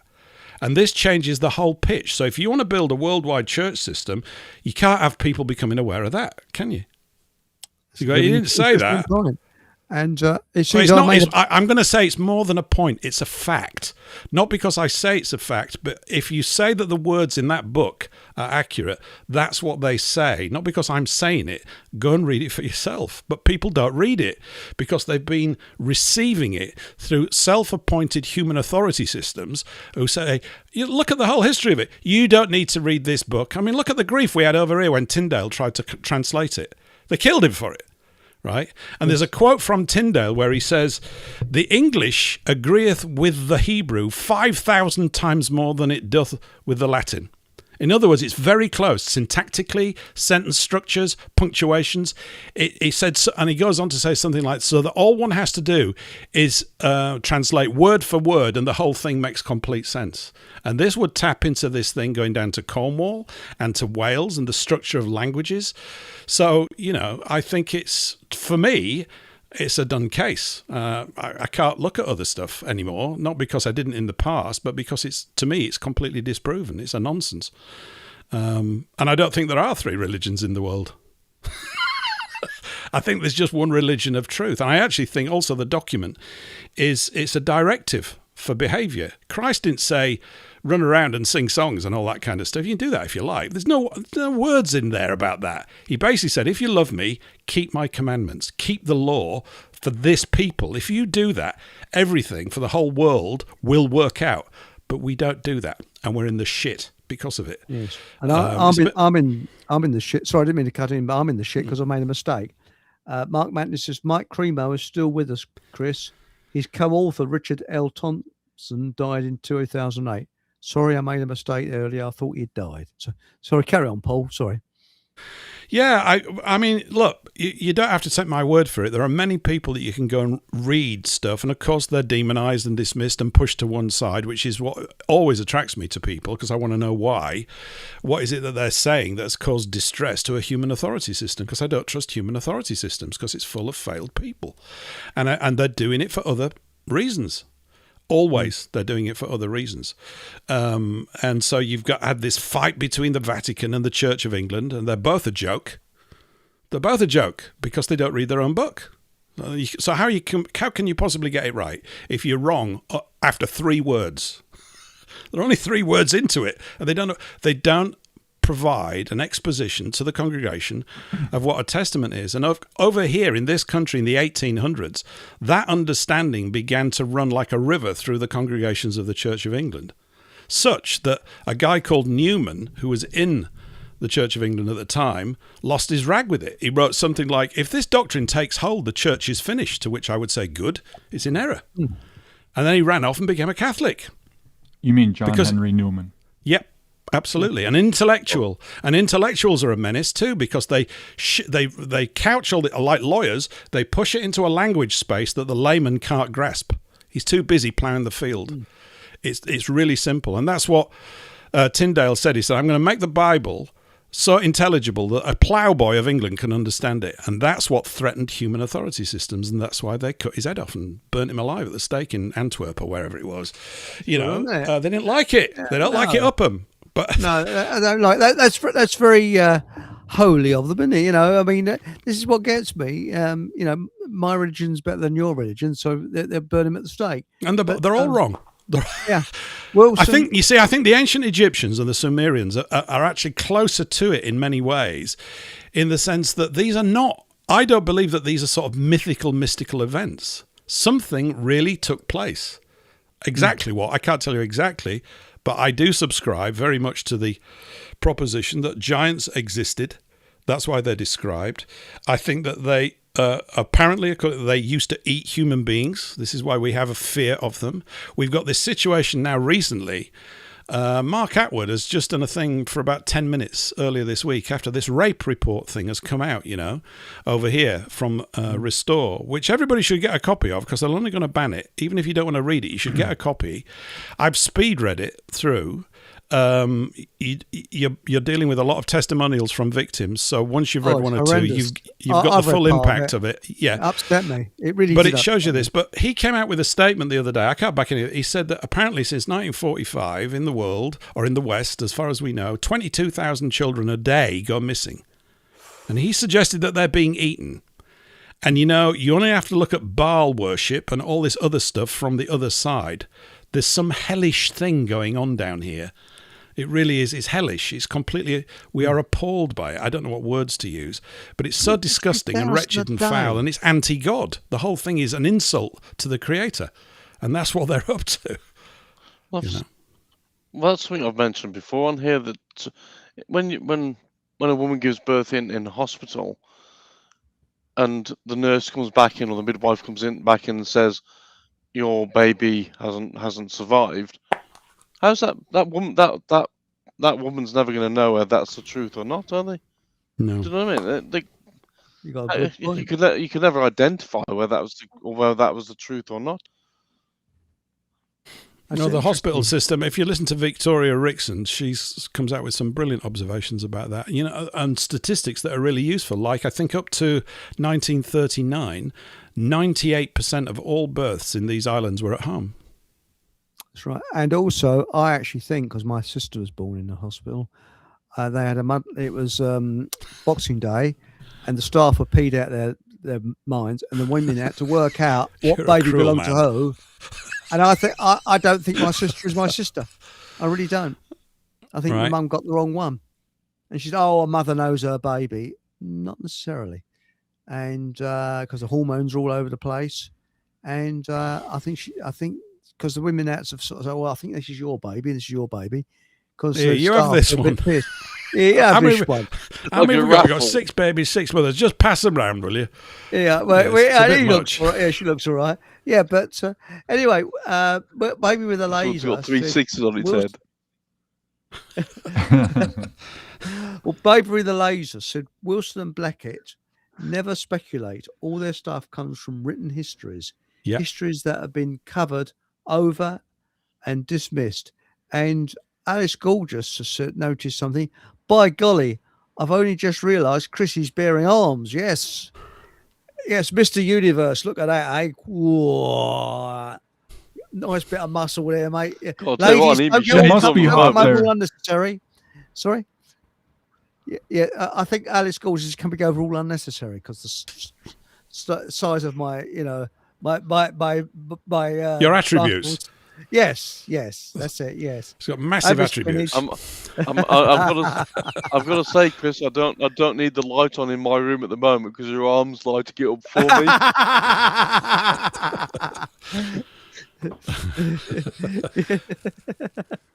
Oh, they're big uns, my arms. Right. Now, this is Indian. This is interesting. Alice Gorgeous says, allegedly Dave says the chosen ones are black. Yeah, well, he's completely wrong. He's completely barking mad. I was invited to actually do a discussion with him. Someone was trying to set it up, and I said, there's no point. I said, it's absolutely pointless. There's literally no meeting ground.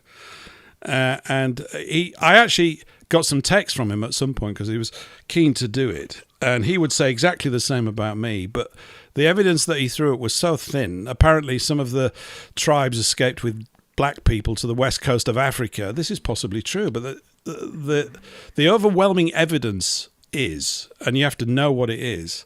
Like, you get these people, they're called the Black Israelites, and the only reason they know this stuff is because they've been hanging around European culture for the last 500 or 600 years. Prior to that, there was not even a mention of this. There's also another piece of supposed evidence, which is in, I think, the northeastern part of Africa. I can't remember which country it is specifically. There are lots of ancient town names like Jerusalem and Bethlehem and stuff like this, and they said, see, look, it's us. No. What happened was that the Israelite tribes, wherever they went, they left the same place names all over the place. Wherever they settled, they would call them that.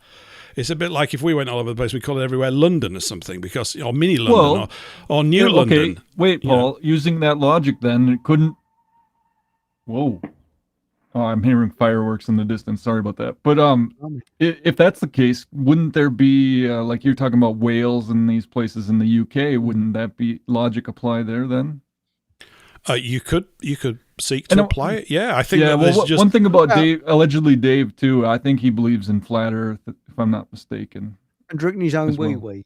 Well, hey, there might be some wisdom to that, but look, he's probably not a bad bloke, and he's got a massive following compared to me and stuff like that. I've got nothing to it's not a personal thing, but as the grounds for a conversation, there weren't any. It's like, it's just... I've had him on the show. He's quite a reasonable bloke, actually. But, yeah, he is. Yeah, he is. And I'm not here to badmouth anybody, but I just thought on that point, it's so not true.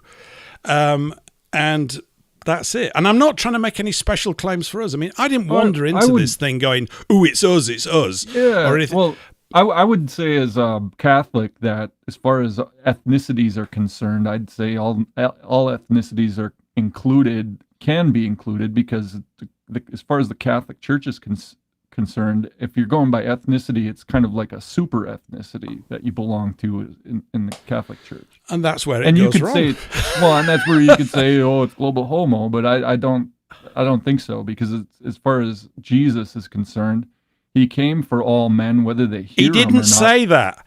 If he said that, Patrick, cool. But there's not one word in that. He said, "I've only knew come." that not all men would follow him, though. You're right. Yeah, but it's I not, mean, and that's look, the- even people from the tribes of Israel wouldn't follow him, but he didn't say that. He didn't say, "I've come to save the whole earth." It's really straightforward. There's a contract in place with these tribes, and they were arsing about. And they'd gone completely away from the contracts. And he said, "I've only come for the lost." And lost in this case means put away in punishment. It's in Strong's Concordance. "I've only come for those Israelites who've been put away in punishment because they're not keeping the law." He's like a line manager. That department down there, Jesus, yeah, those people, yeah, they're arsing about. You're going to have to go down there and sort it out because it's really important. So he goes down. He didn't say, "I've come for Chinamen." So they're not included. I can't help that. It's not me that said it. They're not included. And neither are Eskimos. There's not a word in there about Eskimos. Or the people of South America or any of this stuff. The reason why people believe this is that a church system got hold of it and universalized it. And you cannot have, it's a complete contradiction in terms. You cannot have a universal exclusive contract. It's just words. You can't have one. There's no such thing. It's like a black-white thing. There's no such thing. And that's where it all begins and ends. Until that's understood, the rest of it, all the content, all the good stuff, is completely wasted, because right at the beginning, people don't get that this is an exclusive contract. Because it is. That's the whole reason why it's survived in this way. And the Christ-bearing people are the Western Europeans. Not because I say so, but because their history clearly demonstrates it in everything that you look at. Why is it that all the other races of the world are being brought here? It's to destroy us from within by the actual enemy, who are pretending to be those people. They've got nothing to do with it. They're I think to some degree they're sort of the spawn of the evil Nephilim. There may have been good Nephilim as well. Maybe, all these groups sort of break up. But that's what's been going on. And isn't this the crux of the problem, that we have a group of people who say they have special DNA and somehow or another that means they're chosen? It does when it's those people saying it, yeah, because they've perverted the true understanding of what was said. If you see, look, I know E. Michael Jones is banging on about race doesn't exist and it's about ethnicity, and I heard him talking about it the other day. He said race was, only coined in 1600 and odd, but ethnicity was coined by a Jew in 1951. Take your pick. I'm going with race. It comes from the word ethnos in Greek. Yeah, but that simply means nation. Historical. And a nation is a tribe of people of the same race. So it's more word salad. Race is fine. Race is absolutely fine. It's crystal clear what it is. And if people say race doesn't exist, that you're talking to a communist. Like Samuel Johnson's dictionary defines race as a family. Yeah, well, he's wrong. Who the hell was he? Dickhead. Okay. Well, just because they were in the past doesn't mean that they were right. They were working with limited knowledge of stuff. We know what a race is. I'm not an Eskimo, right? And so in other words, people believe what they're told as opposed to what's in front of their own eyes. That's where it's gone wrong, because people don't have a sort of internal compass or moral guidance system, which grows, in my view, if we're in line with the law. It's not sort of some hocus pocus and you've got to do this and we've got to dress, the whole way that priests dress up is just Babylonian bullshit. The whole thing is a joke. It really is. To me it is. It was as a kid. I just go, what are you doing? Why can't everybody else speak? Oh, I know more. Why? Because you're from a long line of people that read books and you used to keep it from the peasants to keep them stupid so you could control them. Bollocks to that. That's my response. I'm sorry, I'm just being very northern about it. I don't run kindly with Saxons. And I'm one of those. And that's why we're pig-headed and stubborn. And it says that in the Bible, it said, you are a stiff-necked, stubborn people. That's us. It's obviously us. There's nobody else does it. But what about us being the true Israelites? We are. We descend from them. That's exactly it. All those tribes are spread across Europe. Like Finland, Mannerheim, the Finnish general, addressed his troops in 1942 as men of Issachar, one of the tribes, right? France is Reuben. Reuben was a bit lascivious. What are the French known for, right? ooh la la, and all that kind of stuff, right? You've got most of the tribe of Judah went into Germany. The Germans are actually the true Israelites being hammered, now by the other tribe that we are not allowed to talk about. North of that, you've got Jutland, where that big battle was. That's Judahite land. You've got the Jutes. They get the origin of their word from Judah. The word Jew shouldn't even be in Scripture. It's a complete misnomer. It's nonsense. There's no such thing. So did the Cockneys get their name from Cox? Sorry. Well, they might have done if you were around. I think there's probably or you could have said from knees. Bad knees. You could have said from knees for being a bit more tasteful, but I like that.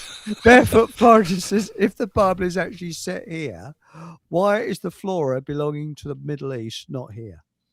Well, there is a little bit. Rosemary, that's from the Middle East, isn't it? I've got that in my garden. What else is there? Oh, yeah. So my dear old mum had a sedum plants. They're from the Middle East. Well, they're from Turkey, actually. But there we go. So not many people know that. So we got Jutes from Jutland. Cotton is from... Yeah, we won't go into that. And but this is interesting. So the disciples, what we're saying, let's get this clear. The disciples, after Jesus was crucified or whatever happened to him, because they say we don't know that he was killed. So crucified, died, was buried, rose on the third day, in accordance with the Scriptures, as it says. Thanks, mate. But the disciples, you're saying, Paul, came here afterwards. Yeah, according to this book that I read. So we can basically undermine every author, can't we? We can say, from what ground of knowledge did they write? And then it becomes a sort of shouting match about things. But I think if you look at like the word Adam, right? It's got W's in it. It's Adam, and it means to show blood in the face. Tell me which race blushes. These are signs. The reason why we're white is that we're a light. It's really basic comic book stuff. It's all there, right? Like one of the things, about these black Israelite guys, there's a line that said, his skin was like bronze. Yeah. And well, then it's us then. No. Who goes bronzed in the sun? White people do, right? Go and look at, if you go and look at the, by the way, we're in a lot of trouble. I'm not saying this makes us great or anything. We're in the deep shit, as everybody knows, looking around at stuff. But if you go and look at Tutankhamun, they did a DNA thing. British men shared 98% of their DNA with Tutankhamun. Look at all the mummies that they've found. Half of them are blonde-haired and got ginger hair and stuff. There's a root race down here that we are the latest edition of, that has been mullered, interfered with. Like, who is it that promotes race mixing? You don't have to answer that, right? Because we all know that you know who it is, right? But this is absolutely forbidden in Scripture. You don't do that. But then we was told that we had... Yeah, they reckon that the Europeans originated from Africa and came up from Africa, but when they got here, the Neanderthals were here, and they mated with the Neanderthals, and we're part Neanderthal. Well, they found out it's a load of bullshit because our race apparently originated from Turkey, not from Africa. So there's an interesting Jewish scholar whose name I've forgotten, who works for the US military, or he did. He might have passed away by now, and he had a very interesting site talking about Neanderthals. And when American troops were going down certain areas, I think it was of Afghanistan and other parts, they would come to him and say, should we go up into those mountains? And he'd look at the history of the people and say, don't go up there, you won't be welcomed. And he was talking about this difference between Neanderthals and, what are we, Homo sapiens or something? I don't know what we are, or whatever word, but we're different. And you can tell by looking at the skull shape. They were actually very bright. They weren't thickos. But the frontal lobe, you know how in Alpine men or Scandinavian men particularly, from the bridge of the nose up going forward, it goes vertical up like a cliff face. That frontal lobe, that's the bit where all the consciousness and the empathy comes from. Neanderthals don't have it. They have sloping foreheads. You see these characteristics reflected in our enemies. That's a very interesting point. But then that would mean that would then mean that we've evolved, but I don't believe we have. I don't think we evolved from monkeys and we lived in caves and we were built by our creator. That's why we're different. That's why these laws are in place. right? I mean, holy, when you say holy means set aside, put in a special place. You are a holy people. And, Yahweh God confirms it's a contract in Hebrews. He said, I will to you be a God. That means I'm boss, right? And you to me will be a people. He doesn't say all people. They're not included. And But until you this said is it's over, a contract, so it implies that there's a will to do, like Jesus said, that whoever does the will of my Father in heaven is my brother and my sister. yeah, but who's and he my mother. addressing? He's not addressing everybody because he wouldn't have spoken to His them in parables, disciples. would he? Yeah. That's why he The spoke to the people crowd in around parables, because he said this meat is not fit for them. And then there's the incident with the Canaanite woman. She comes along, she shows great faith, and he calls her a dog. And after he's healed her daughter, he doesn't say, "Oh, you can join us now." And there's another bit when he's on trial, and he said, and this is really important because he could have said it the other way around. He said, "Because you are not my sheep, you don't believe in me." He didn't say, "Because you don't believe in me, you can't be my sheep." It's really important. Because you are not of this tribe, because you are not of the race that I've come back for, you can't believe me. That's why you're liars. That's why you are the son of the devil who was a murderer from the beginning, etc., etc. It just, every single sentence out of his mouth reinforces what I'm currently saying, not because I'm a clever dick, but because that's what it says. So the challenge is, there's a reading and comprehension test here that churches intentionally fail because it means it limits the amount of bums they can get on seat and money they can get out of them. And that's been a motive up and down priestly classes since it all started, going all the way back to Babylon. The whole thing is a crock of shit, and it's got nothing to do with it. It's not about all. It's about behaving well in line with the law. And if we were to do that, this is just my assumption, right? Something's going to happen that none of us have ever witnessed before. And it's something to do about the strengthening of our will and our purpose and getting clearer about what we're here to do for this limited, relatively brief span, which it is. It feels briefer and briefer the more of it you have. But I can't read it any other way. I think I'm reading it correctly. So, if someone says you're reading it wrong, I'd listen. But I don't think I am because I've got 8 different Bibles and I go to all these different sections and the meaning's clear. But churches never present it that way. I think you're reading it wrong.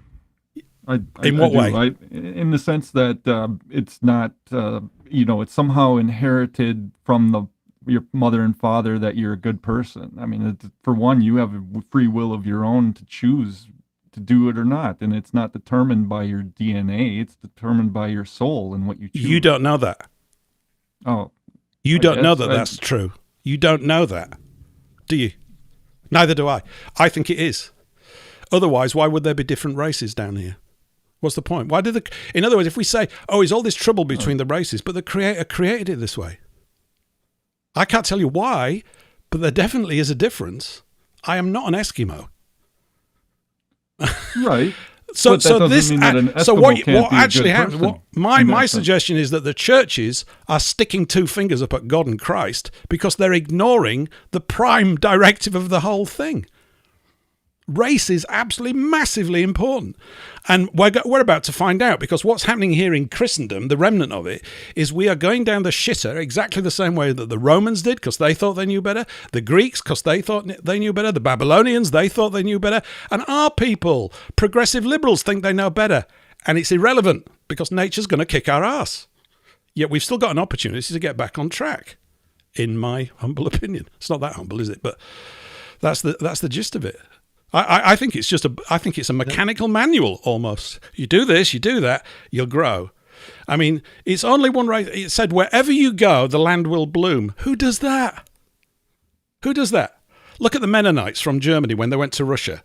They did an agreement with Catherine the Great. They put them in a shitty part of Russia. Inside 40 years, they made the whole place bloom. Food coming out of your ears, right? We do that. That tells you that we are those people. It's one of thousands of facts about who we are. And it's been lost. And it also, this amnesia that we're in, that's also prophesied in Scripture. Yahweh says, I'm going to send you a state of amnesia.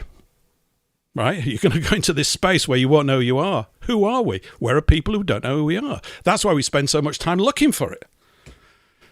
I don't think it's rocket science at all. I think because it contradicts all organized religions are inadvertently against it, and they don't even know why. They're that stupid. It's written plain as day. Well, lightening the tone a little bit. Oh no, this is more I fun. don't think this is. It might be in the Bible. It says here, how many conspiracy theorists? This is Mike Mantis. Does it take to change a light bulb? I don't know. And the answer. This is Mark Mantis' answer. Do your own research. Do your own research. That's the answer. Or it's like, what is it? How many psychiatrists does it take to change a light bulb? None. The bulb should want to change itself. But I think we any minute now. I think. No, you got a couple of minutes yet, Eric. Food for thought radio. No, you got a couple of minutes yet. So a couple of minutes. Like, yes. Now, Blu-ray says the Pyramid Code audio is really good on YouTube. And tell you what else is very good. That is that we're having gentlemanly discussions and moving forward, and it's great. It really is great. I'm really enjoying this show. It's super. It's superb. You know. Now, Mark Mantis says apparently the Templars hid sacred meanings in roads. Called the highway code. Hey.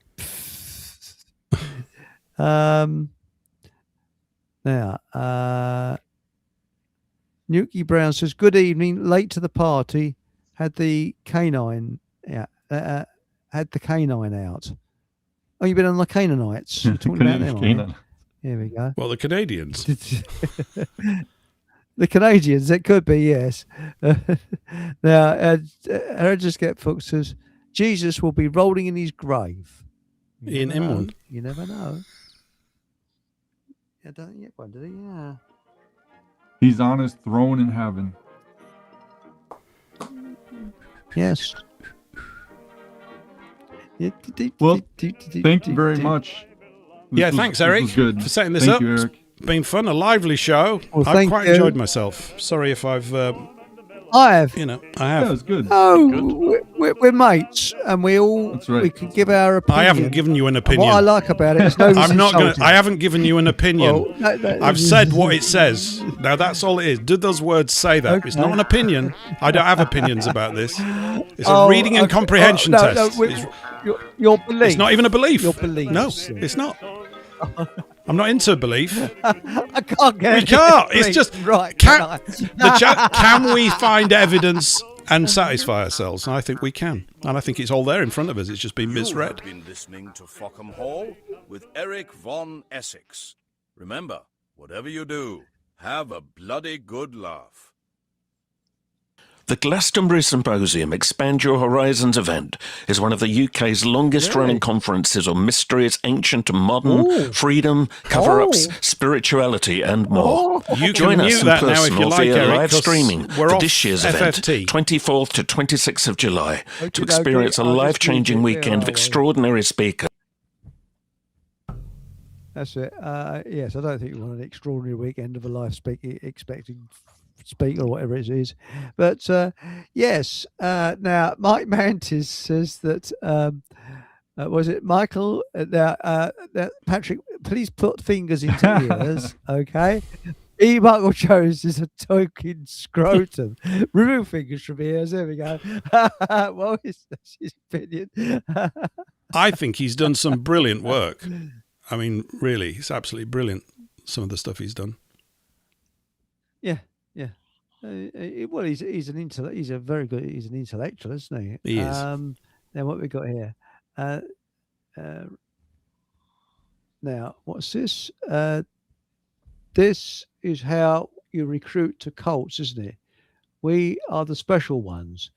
Well, the thing is that I found that a lot of these truth groups are cults now, and the way a cult mutates is it gets a leader, and this is why. You've got to be very careful of who a leader really is, you know. Now, let's have a look down. Usually, what are they selling you? Now, a baby with a laser said British history is far greater and more illustrious than we have been led to believe. I agree. And there's something about Cornwall. Apparently, in Spain, they say if something is mysterious, they say it's Cornish. It's to do with Cornwall. Isn't it weird, isn't it? But do you think it's a magic place, Cornwall, Paul, or Anorak? There's something about Cornwall that sort of draws me. I don't know what it is. Have you found that at all? Well, It's all right. Don't all speak at once. I guess the Arthurian myth taps into place that, I'm doesn't it? drawn to. Yeah. There are certainly places that draw you in, and you feel at home in places like I did in Scotland when I was up there for the week. But like I say, my draw has always been the Czech Republic, as I've mentioned many times before. That's interesting. Now, Barefoot Foreigner says, yes, we can undermine any author based on their knowledge base. Personally, I love references. I am searching for universal truths. Dom from Sheep Farm has 100 pages of source in his new book. I think that it's surprising is how we view the world. There was a fantastic advert many years ago for the Guardian newspaper. That's when it was a newspaper, not a pile of dog poo that isn't it. Well, it's what you wipe your backside on there. And it showed you this rather arrogant, sort of cropped hair, what we used to call skinhead types. What's that? Pushing someone. There was an advert for a newspaper in this country, and it showed you this sort of bully type rogue pushing someone. And you immediately thought he's being aggressive and pushing this person over. And it said, this is the view that you get from a lot of newspapers. And then it showed you another view, which showed something falling off of a building site. And this doing them a favor. aggressive looking bloke was pushing doing them a Yeah, favor. This is the way we should be viewing things. So it was quite a good advert. It's a brilliant advert. That was They've years started to years rerun ago. it, haven't they? Yeah. I think it was out in the 80s at Have they? first, early 80s. Yeah. It's excellent. Oh, it's fantastic. I learned Very, something very good. recently I found very interesting. I'm learning Russian language, and I've been taking courses and lessons, one-on-one courses with a Russian tutor. And I learned the word for nation in Russia. It's very interesting. It's Natsia. Natsia. Yeah. Really?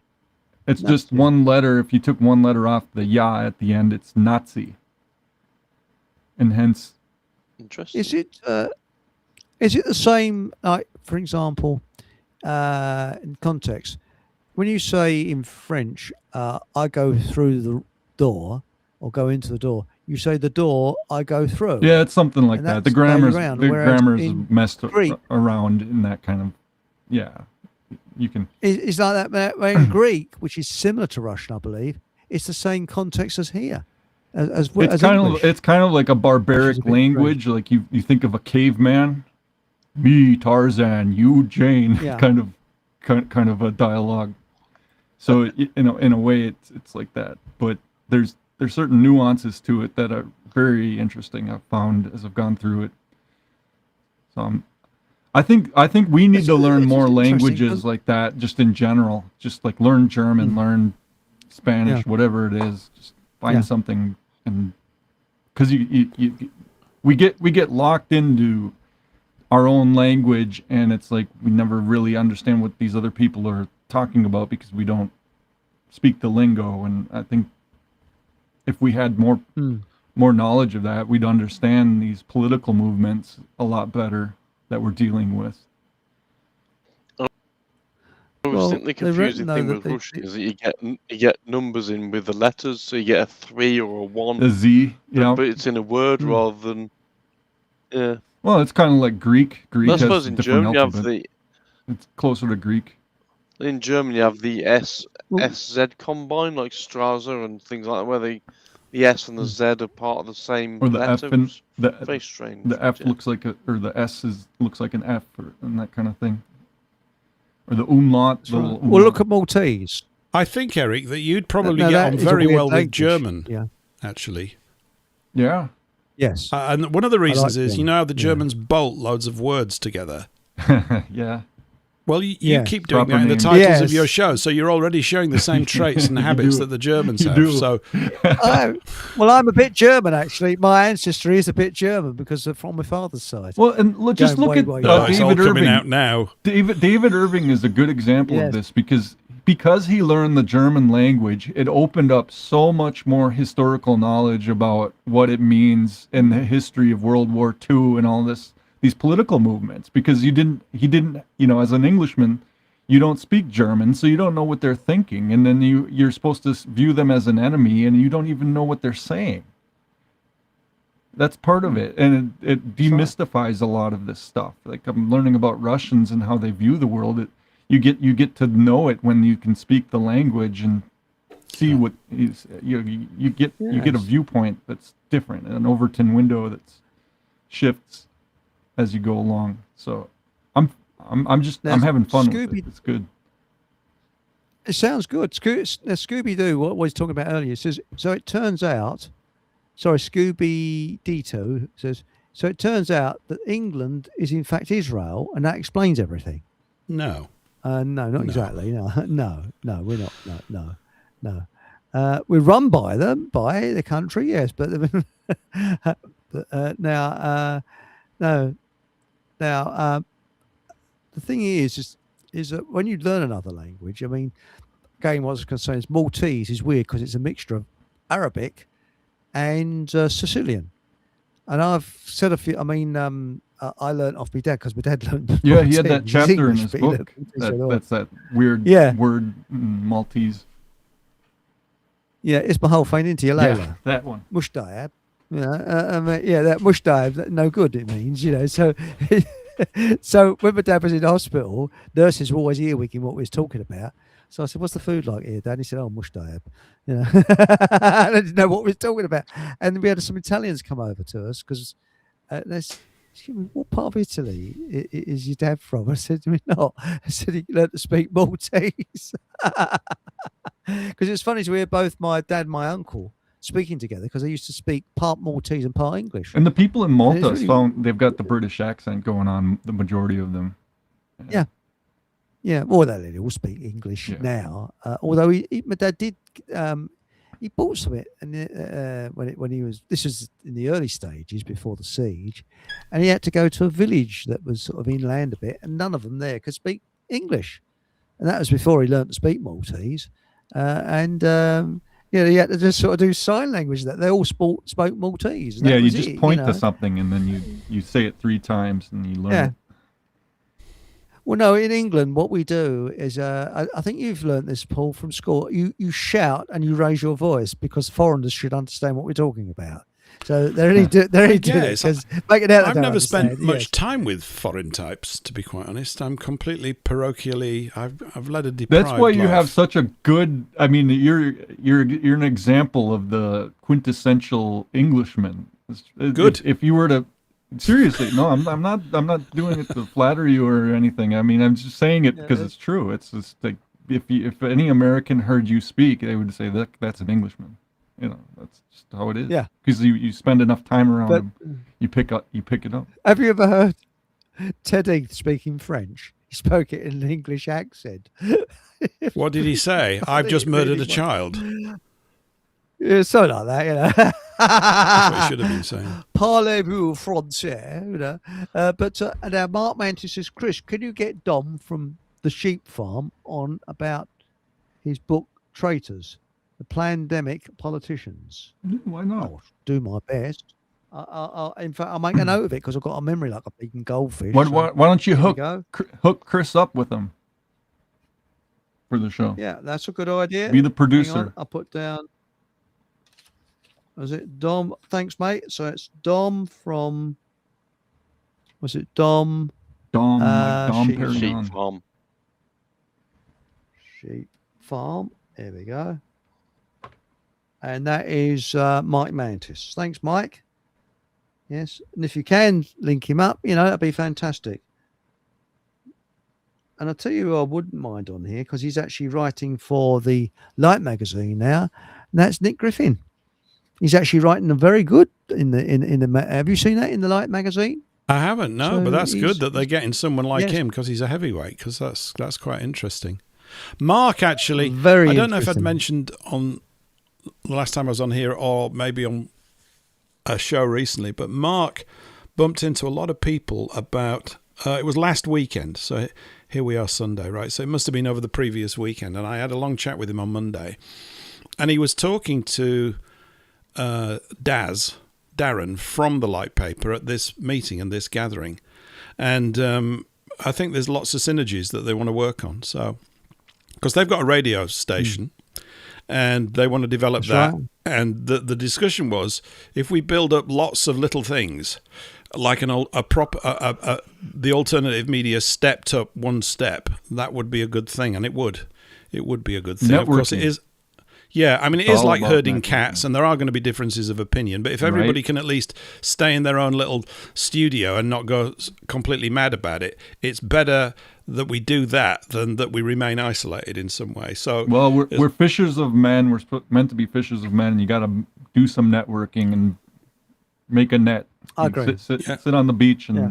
sew that net together. if you get involved, Eric, maybe get him to change the title to the Fockham Hall Times, which is much more interesting than the Well, Light Paper. didn't you had him Oh, on your show, yes. Paul? Didn't you, that Darren? I from the did. It Light was Paper? absolutely. Technically, it was atrocious. Well, Although that this was is one of your Rich coming. first. It was one of your first ones. I think it was about show 12 or 15. Yeah. Yeah. And he also, I think he makes a lot of music. And he said to Mark, you can use all my music. And I think Mark likes it. I don't mind. It's not my shout either way. I mean, you don't want me in charge of the music department. Nothing would get through. I'm that fussy. But Anybody so can make music these days. yeah, they can. Suno. And so, but it's a matter Well- of building up that sort of club atmosphere where people know that if they're a musician, because Mark was talking to somebody who was a musician at this event, this gathering, who got a bit cross with Mark because he said, do you pay PRS, public, you have to pay money to play stuff?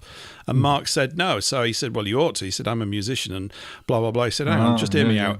He said, the music that we play is from unsigned bands. We're interested in developing an arena for unsigned bands. I'm sure we're not the only people that are saying things like this.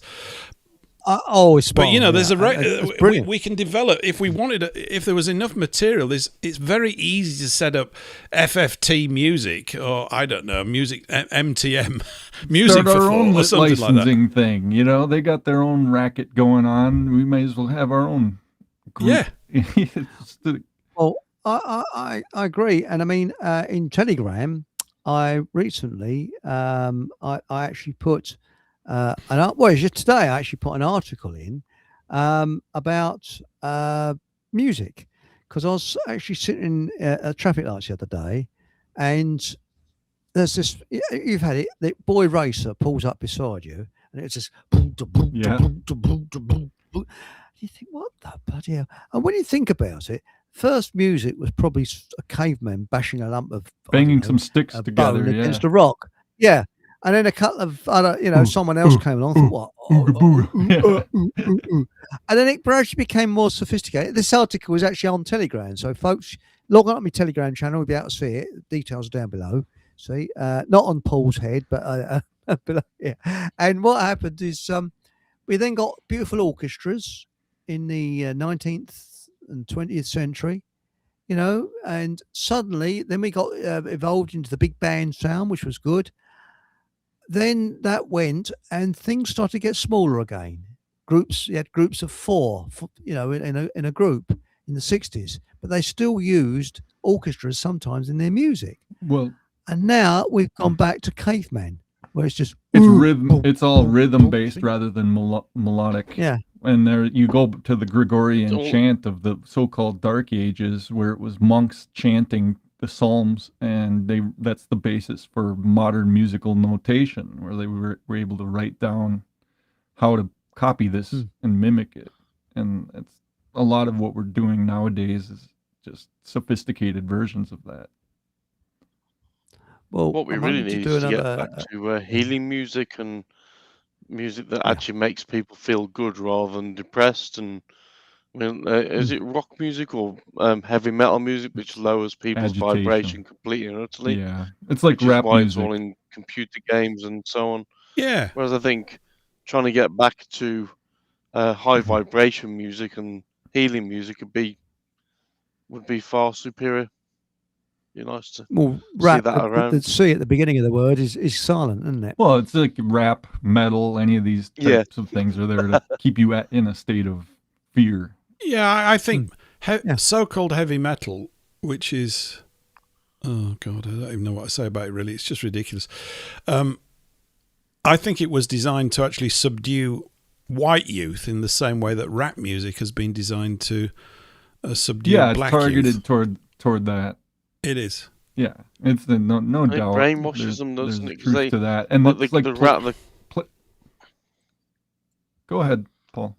I'll hold. so I'll hold what I have to say. the C rap music is there to get people into gangs and make them think that that's cool, and it's not. And it's and Well, it's heavy like the metal is drug culture. Yeah, well, both of them involve the drug culture. You know, drugs, yeah. whatever it might be. You know, it's just it. Well, But that's Plato in right. the Republic talked about how certain modes of music should be banned because because of the passions they invoke, and there's some truth to that, I think, too.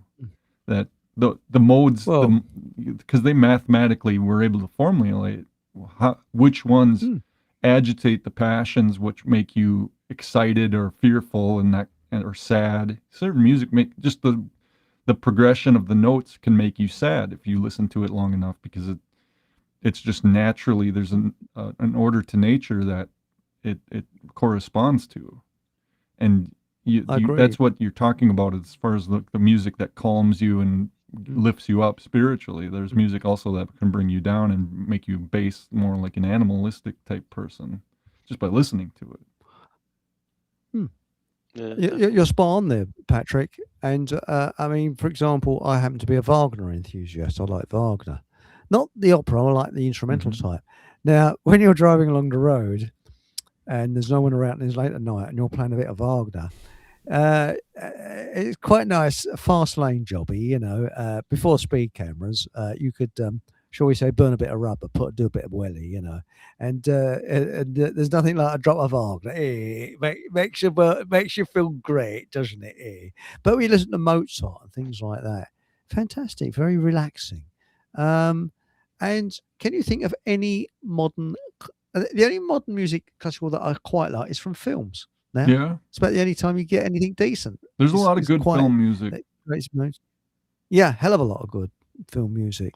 American Beauty. That's a very simple. Thomas introduction, but Newman. it's fantastic. Okay. Yeah, But then I very wonder very why good. And with mainstream music, why? I mean, for me, 80s music was a genre I like, the likes of Duran Duran and you know Wham and so on. They were good to listen to, and even now, it brings good, makes you feel good in listening to it. But it's not That's when I stopped listening to healing music, music. Paul. It's obviously still part of their. I stopped when all that stuff came along. Oh, yeah. I had to put up with that crap. I just turned it off. I just thought they were... you don't want to talk to me. I thought punk was a joke. And I hated that new romantic stuff even more. And I've just viewed it as scurrilous pap most of my life. Disco, of course, is So magnificent. is your I'm teasing. so is your music. But you were genre saying more something 70s earlier, then? Paul, about we should have uplifting music and stuff. I suspect all it is just these musicians already exist. They've just not been coordinated in your mind. You don't know where they are. We're just not aware of them, but they do exist. There are people all over the place producing stuff. I think this splurge of AI music will recede pretty quickly because it's becoming AI slop very fast. You can tell with it. It's good for knocking things out really for our purposes, I suppose, because you've got sort of, I guess, political content in them or things trying to address issues. And you're not going to get mainstream artists doing that too much. But I bet there's loads of really good musicians out there, but the music industry does not want to enhance them because they do things like re-establish, in our case, English culture. They don't want that re-established. The idea is for a world culture where everybody eats McDonald's, is controlled, and you just listen to crap. You know, that's all it is. He who pays the piper calls the tune. That's the way it's right. always kind of been. that's right. But I think that now it's become again very simplistic music. And there's nothing in the last 10 or so years that, or even 20 years, that really I like. I mean, who listens? I mean, I remember my sister years ago listening to the top hit parade, I suppose, Yeah, it is, in yeah. Well, it's America. like Paul So said. who's number one this week? Yeah, there's Yeah. probably great music being produced. You just don't hear it because it doesn't get the broadcasting like it should. Yeah. And Barefoot Foreigner says, I do sound baths. Oh, get in touch with Aunt Sally then, because she'll be in the bath at the moment, probably. No, I'm joking. I wonder what sort of sounds she I do makes in the sound bath. bath, Aunt Sally. And I'll feed him, my- Eric. I'll set him up. You knock him down. my instruments are tuned to 432. 432. They are a different feel. Yes. I've been to a sound bath. Yes, and there was I with rubber duck and everything, you know. Bar of soap. That's funny, you know. But no, they're The very mind good. boggles, And I tell you. The Survival Steve does them as well. But Well, have you noticed that no, I music think- that doesn't involve musical instruments and is just purely vocal is definitely different compared, like you can hardly go wrong if it's just vocals. Like they call a cappella music.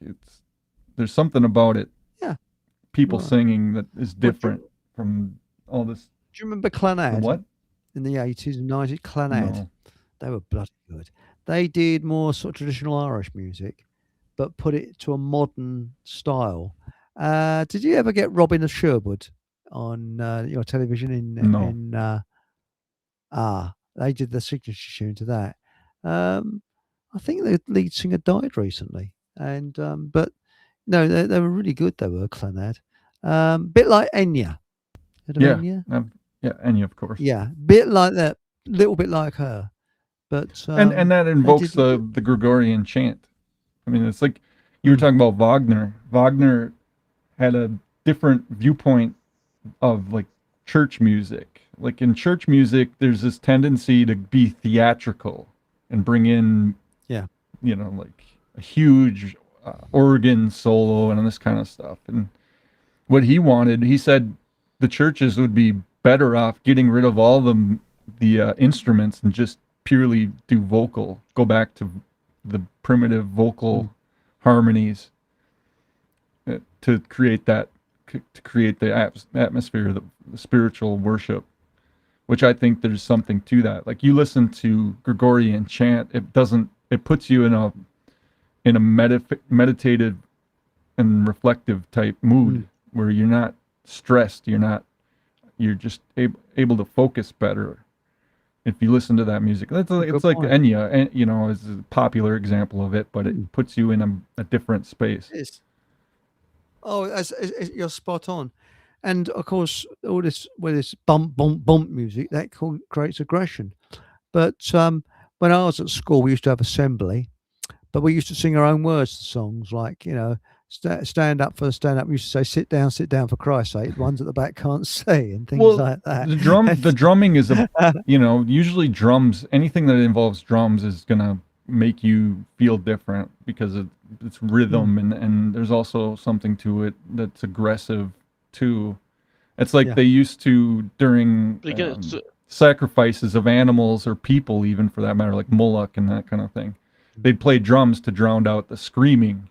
Or in war, for instance, is another thing, is to get you to be brave so you don't hear the men dying on the battlefield. It drowns out that noise so that you ignore it and just plow through and fight the war.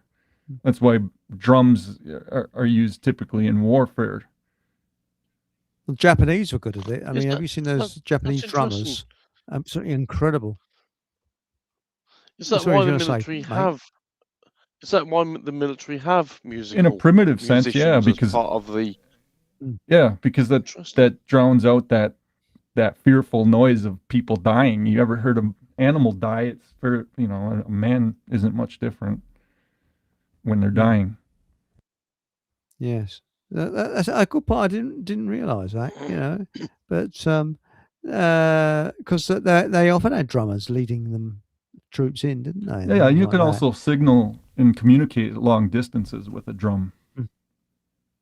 Well, the Chinese used a bugle, didn't they? They had like a bugle to signal to their different units and things. That was in the Korean War. I think Yeah, they well, used that. before telegram and think- telegraph, telephones and that sort of thing. That you think about it, you can communicate a long ways with a trumpet or a drum, and you can at a long distance you can decipher it. Like Morse code is an example where you just as a military cryptographer, that's what they would do. They would have troop movements based on the commander, which would command the drummer, like tell him to go left or retreat, come up with some sort of code. And that's how they did it before our modern technology, the radios and all this kind of stuff. That's right. And also in the First World War, when they didn't have very good communications, they had runners, and Hitler was a runner, wasn't he? He was given the Iron Cross for his bravery. But now, Baby with the Laser says, for the record, I've seen Jesus Christ when I was a kid. Couldn't give a rat's ass whether anyone believes me. It's true. Well, I believe you. I'm sure you saw what you saw. And anyway, on that note, I don't know about you, but it's getting a little late here. Yes. And thank you, gentlemen, for a very, very interesting discussion tonight. Very fruitful, and I hope that people learned a lot. And isn't it discussion. also, Eric, a special day today? Because is this not the longest day today? It's the longest day today, yes. It was a National Spiffing Day. And, are they down at Stonehenge then? Or was that last night? I didn't see anything on YouTube about it, so I'm assuming they're all out there tonight. It's probably it's 21st today. I'm not sure if it's the 20th, 21st. Summer solstice, is that what it's called? 22nd. It is, I think, isn't it? Yes. There's the winter and the summer. But, longest day. That's Days right. are going to get And shorter it's now. Longest day. Christmas already. Yes. Yep. And I really Did you can't say say it's spiffing day? Because I misread that. I've been spitting Spiffing. left, right, and centre. Ping, What? I mean, why is it in these Western films they're always spitting on a hard air? Doing, They're chewing their tobacco. They need their nicotine. That's fix. right. Yes, that's it. And now the thing I need to ask you before we go, Paul, does nicotine keep you awake, or can it lead you off to sleep? I don't know the answer to that, really. Sorry. I have some in the morning. You see? No, it don't keep me awake, I don't think. Well, But when did you last sleep, Paul? Yeah, back in March, I think it was. It's good. Yeah. You get a lot more time to do Was that when you stuff. first? Woke up from hibernation. Yeah. Whoa, what's going on? That's right. I don't think it does. I mean, it obviously is known to improve your mental acuity, but I don't notice if it gives you a massive jump. By the way, in a completely unrelated thing, and to close out, I need to be quiet, I suppose, but I came across something today on Twitter that was really interesting about how to stop a racing heart or the onset of heart attacks. And it's to do with apparently there was a diver in the sea, an English guy in the early 1990s, had written a paper about how to revive divers that had gone unconscious for whatever reasons and stuff like this. And what he found, and there's a big paper on it somewhere, is that in your face, there is this massive nerve running through your face. I've forgotten the name of it. Particularly around the forehead, the bridge of the nose, and around the eye sockets. And if you getting palpitations or an anxiety attack or whatever you want to call it, or you're feeling out of sorts, or your heart's racing, or you're losing your composure, however you want to describe it, if you get a cold bowl of water and put your face in it, but make sure you've got your forehead and the bridge of your nose and all around your eyes covered with it, or you take an ice pack and put it on that part of your body, your heart, it'll drop massively. Everything, your blood pressure drops, everything goes back to normal almost instantaneously within 5 to 10 seconds. And apparently, I forgot the name of it, but the article suggested that what it was to do with is that a long, long time ago, when our forefathers used to dive into water to hunt for fish, this actually enabled them to hold their breath a lot longer. And apparently otters and all sorts of, mammals that have to go underwater and then obviously come back to the surface to breathe, they go in face first. It activates this nerve and it does something in the brain and it slows everything down. So there you go. You don't need any drugs or anything if you're having a bad thing. I thought it was a pretty cool thing, actually. That's interesting, because today I was talking with a friend of mine from Russia, and they were talking about their great aunt was struck by lightning when they were like 19 years old. Right. And they were in this village in Russia, kind of, near near Kazakhstan, kind of. And one of the men in the village, after she had been struck by lightning, took her and buried her up to her chin in dirt, because the belief was that would revive her from being struck by lightning. I thought that was interesting. I don't know what that would do. Well, maybe there's an earthing thing to get the electricity out or something like that. But I think that's what they were saying, is it had something to do with that too. Well, I in the hot weather, this is only in the last couple of years I've had this, I get swollen ankles. And my father suffered from swollen ankles, but that was from the war. He had it since World War II, and his ankles were like sort of really puffed up. And my sister had swollen ankles, and I went along to Miles, and that was pretty bad on Friday. And I said to Miles, I've got swollen ankles. He gave me some medication for it, and that just went down. Unbelievable. And this is natural medication that I got from him. I won't say which one it was, because I think it's up to him to prescribe it, but it was bloody good, I can tell you that. And it cost me £3 something. It's very cheap as well. Good. So there we go. Yeah. And mind you, I might as well mention it. It is Hawthorne. I've taken Hawthorne for it, and it's done the trick. It's not they're not fully gone down, but it was the right one only. And it's just the hot weather, because I'm walking around barefoot most of the time, and I think it's the heat that causes that to happen. Obviously I put shoes on when I go out, but when I'm around the house or in the garden, I'm barefooted, and that's it. Anyway, on that note, please join us tomorrow night, and gentlemen, you're all invited. It's an open mic night. For the title of the show is Government Bent Ecrapulation. That's a German word. Huh? There we go. Yes, government bent crapulation. So there we go. And don't know what it means, but it sounds disgusting. And on Thursday, I think there's something happening at 8 o'clock on a and it'll be 3 hours this week, because it's the last Thursday. It was only 2 hours last week, because I'm a part-timer these days. And but Monica will be with us for the last hour, because it's already the last Thursday of the month. Months last about a week, don't they, these days? They do, yes. I can't believe how quickly May and June have gone. Gone. I blinked and they ran. But we're apparently we're going to be like the Gobi Desert, and was it about midweek? It's going to get to. They did say about 38 degrees down the south here, so that's going to be fun. Yeah, good. No? Not bad. Yes. Anyway. Thank you, everyone. And now, Aunt Sally has said, what is it here? Thank you, lads. I don't agree with Paul English's Christian theology, but it's been interesting listening. Read the bloody book. Stuffing my face. Tell me where it's wrong. Enjoy the show. Then I'll listen. It's not. It's just, that's it. Look, it's not a theology. It either is what it is, or it's something else, isn't it? So just read books. And let's find out. It's not that hard. It's not a matter of opinion. That's right.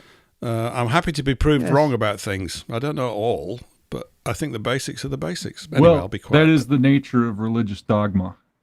But I'm not talking about religion. No, well, dogma. Okay, we'll put it this way. It's dogma. I just think they're two separate things. I think there are religions, and I think there is the instruction set in that book. And I think religions have been built off a perverted interpretation of that book, which says something very direct and basic, which is about a behavior called laws and contracts and agreements. And that's where the muddlement comes in. That's where all this refinement of religious systems is actually counterproductive. It's a substitute for the real thing, and because the real thing's really tough. that is a view. I could be completely wrong about that, but that's a view based on what I've seen so far. Well, tomorrow night we're looking at, and I believe this, that behind the scenes, all countries are in on it, and all we're fed with the news is a lot of contrived crap to take our minds away from the fact that we're being financially screwed by governments. That's it. So that's what we're going to cover tomorrow night, because we're being financially screwed all the time. And when you think that in the 50s and 60s, a family could live quite comfortably on one wage earner, and that is the husband. Family wage. You know, the money home, family wage. And now people are working their guts out, whilst we've got machines that could do it. I mean, let's face it, in the 60s, that's have loads and loads of clerks doing things. I'll tell you something. I've been thinking about this lately myself, because I have a half brother who's a football player. He just signed a contract for 3 years, $25 million. I would have to work over 700 years to make that equivalent of the wages I'm getting. How is that right? Correct. We need a wealth tax. There's no doubt about it. And that's what I think about this. Well, that's the thing. There's something wrong when you've got, dare I say, like train drivers who are doing important things, getting people from A to B, and yet you get not this is named at you, Patrick, just in general, footballers, right? For all these different, I totally agree with you. Main, and they're getting paid hundreds of thousands of pounds for kicking the ball around. I feel it's just wrong. It's, you know what I mean? The skilled jobs should be the ones that should be paid, and I just think it's wrong. Yeah, you got a good point. And the merchants of the earth are in charge right now. That's really it. Well, there was an office I worked in, and the most important person in that office was the office junior, because he knew where all the drawings were and he knew the system. When he took a day off, nobody could find any bleeding drawings. Where they, oi, Bert, what are you done with that drawing? I don't know, it's over here somewhere. And that's it. Sometimes the person who's the lowest rank is the most important, because they know what's going on, you know. And anyway, on that note, thank you very much for joining us. Thank you for everyone that's bought me a coffee. It really is appreciated. But a good week this week, and it's very kind of people that's bought me a coffee. And remember to subscribe, shove the old thumbs up, and whatever happens, watch tomorrow night's show and Paul English's show, and then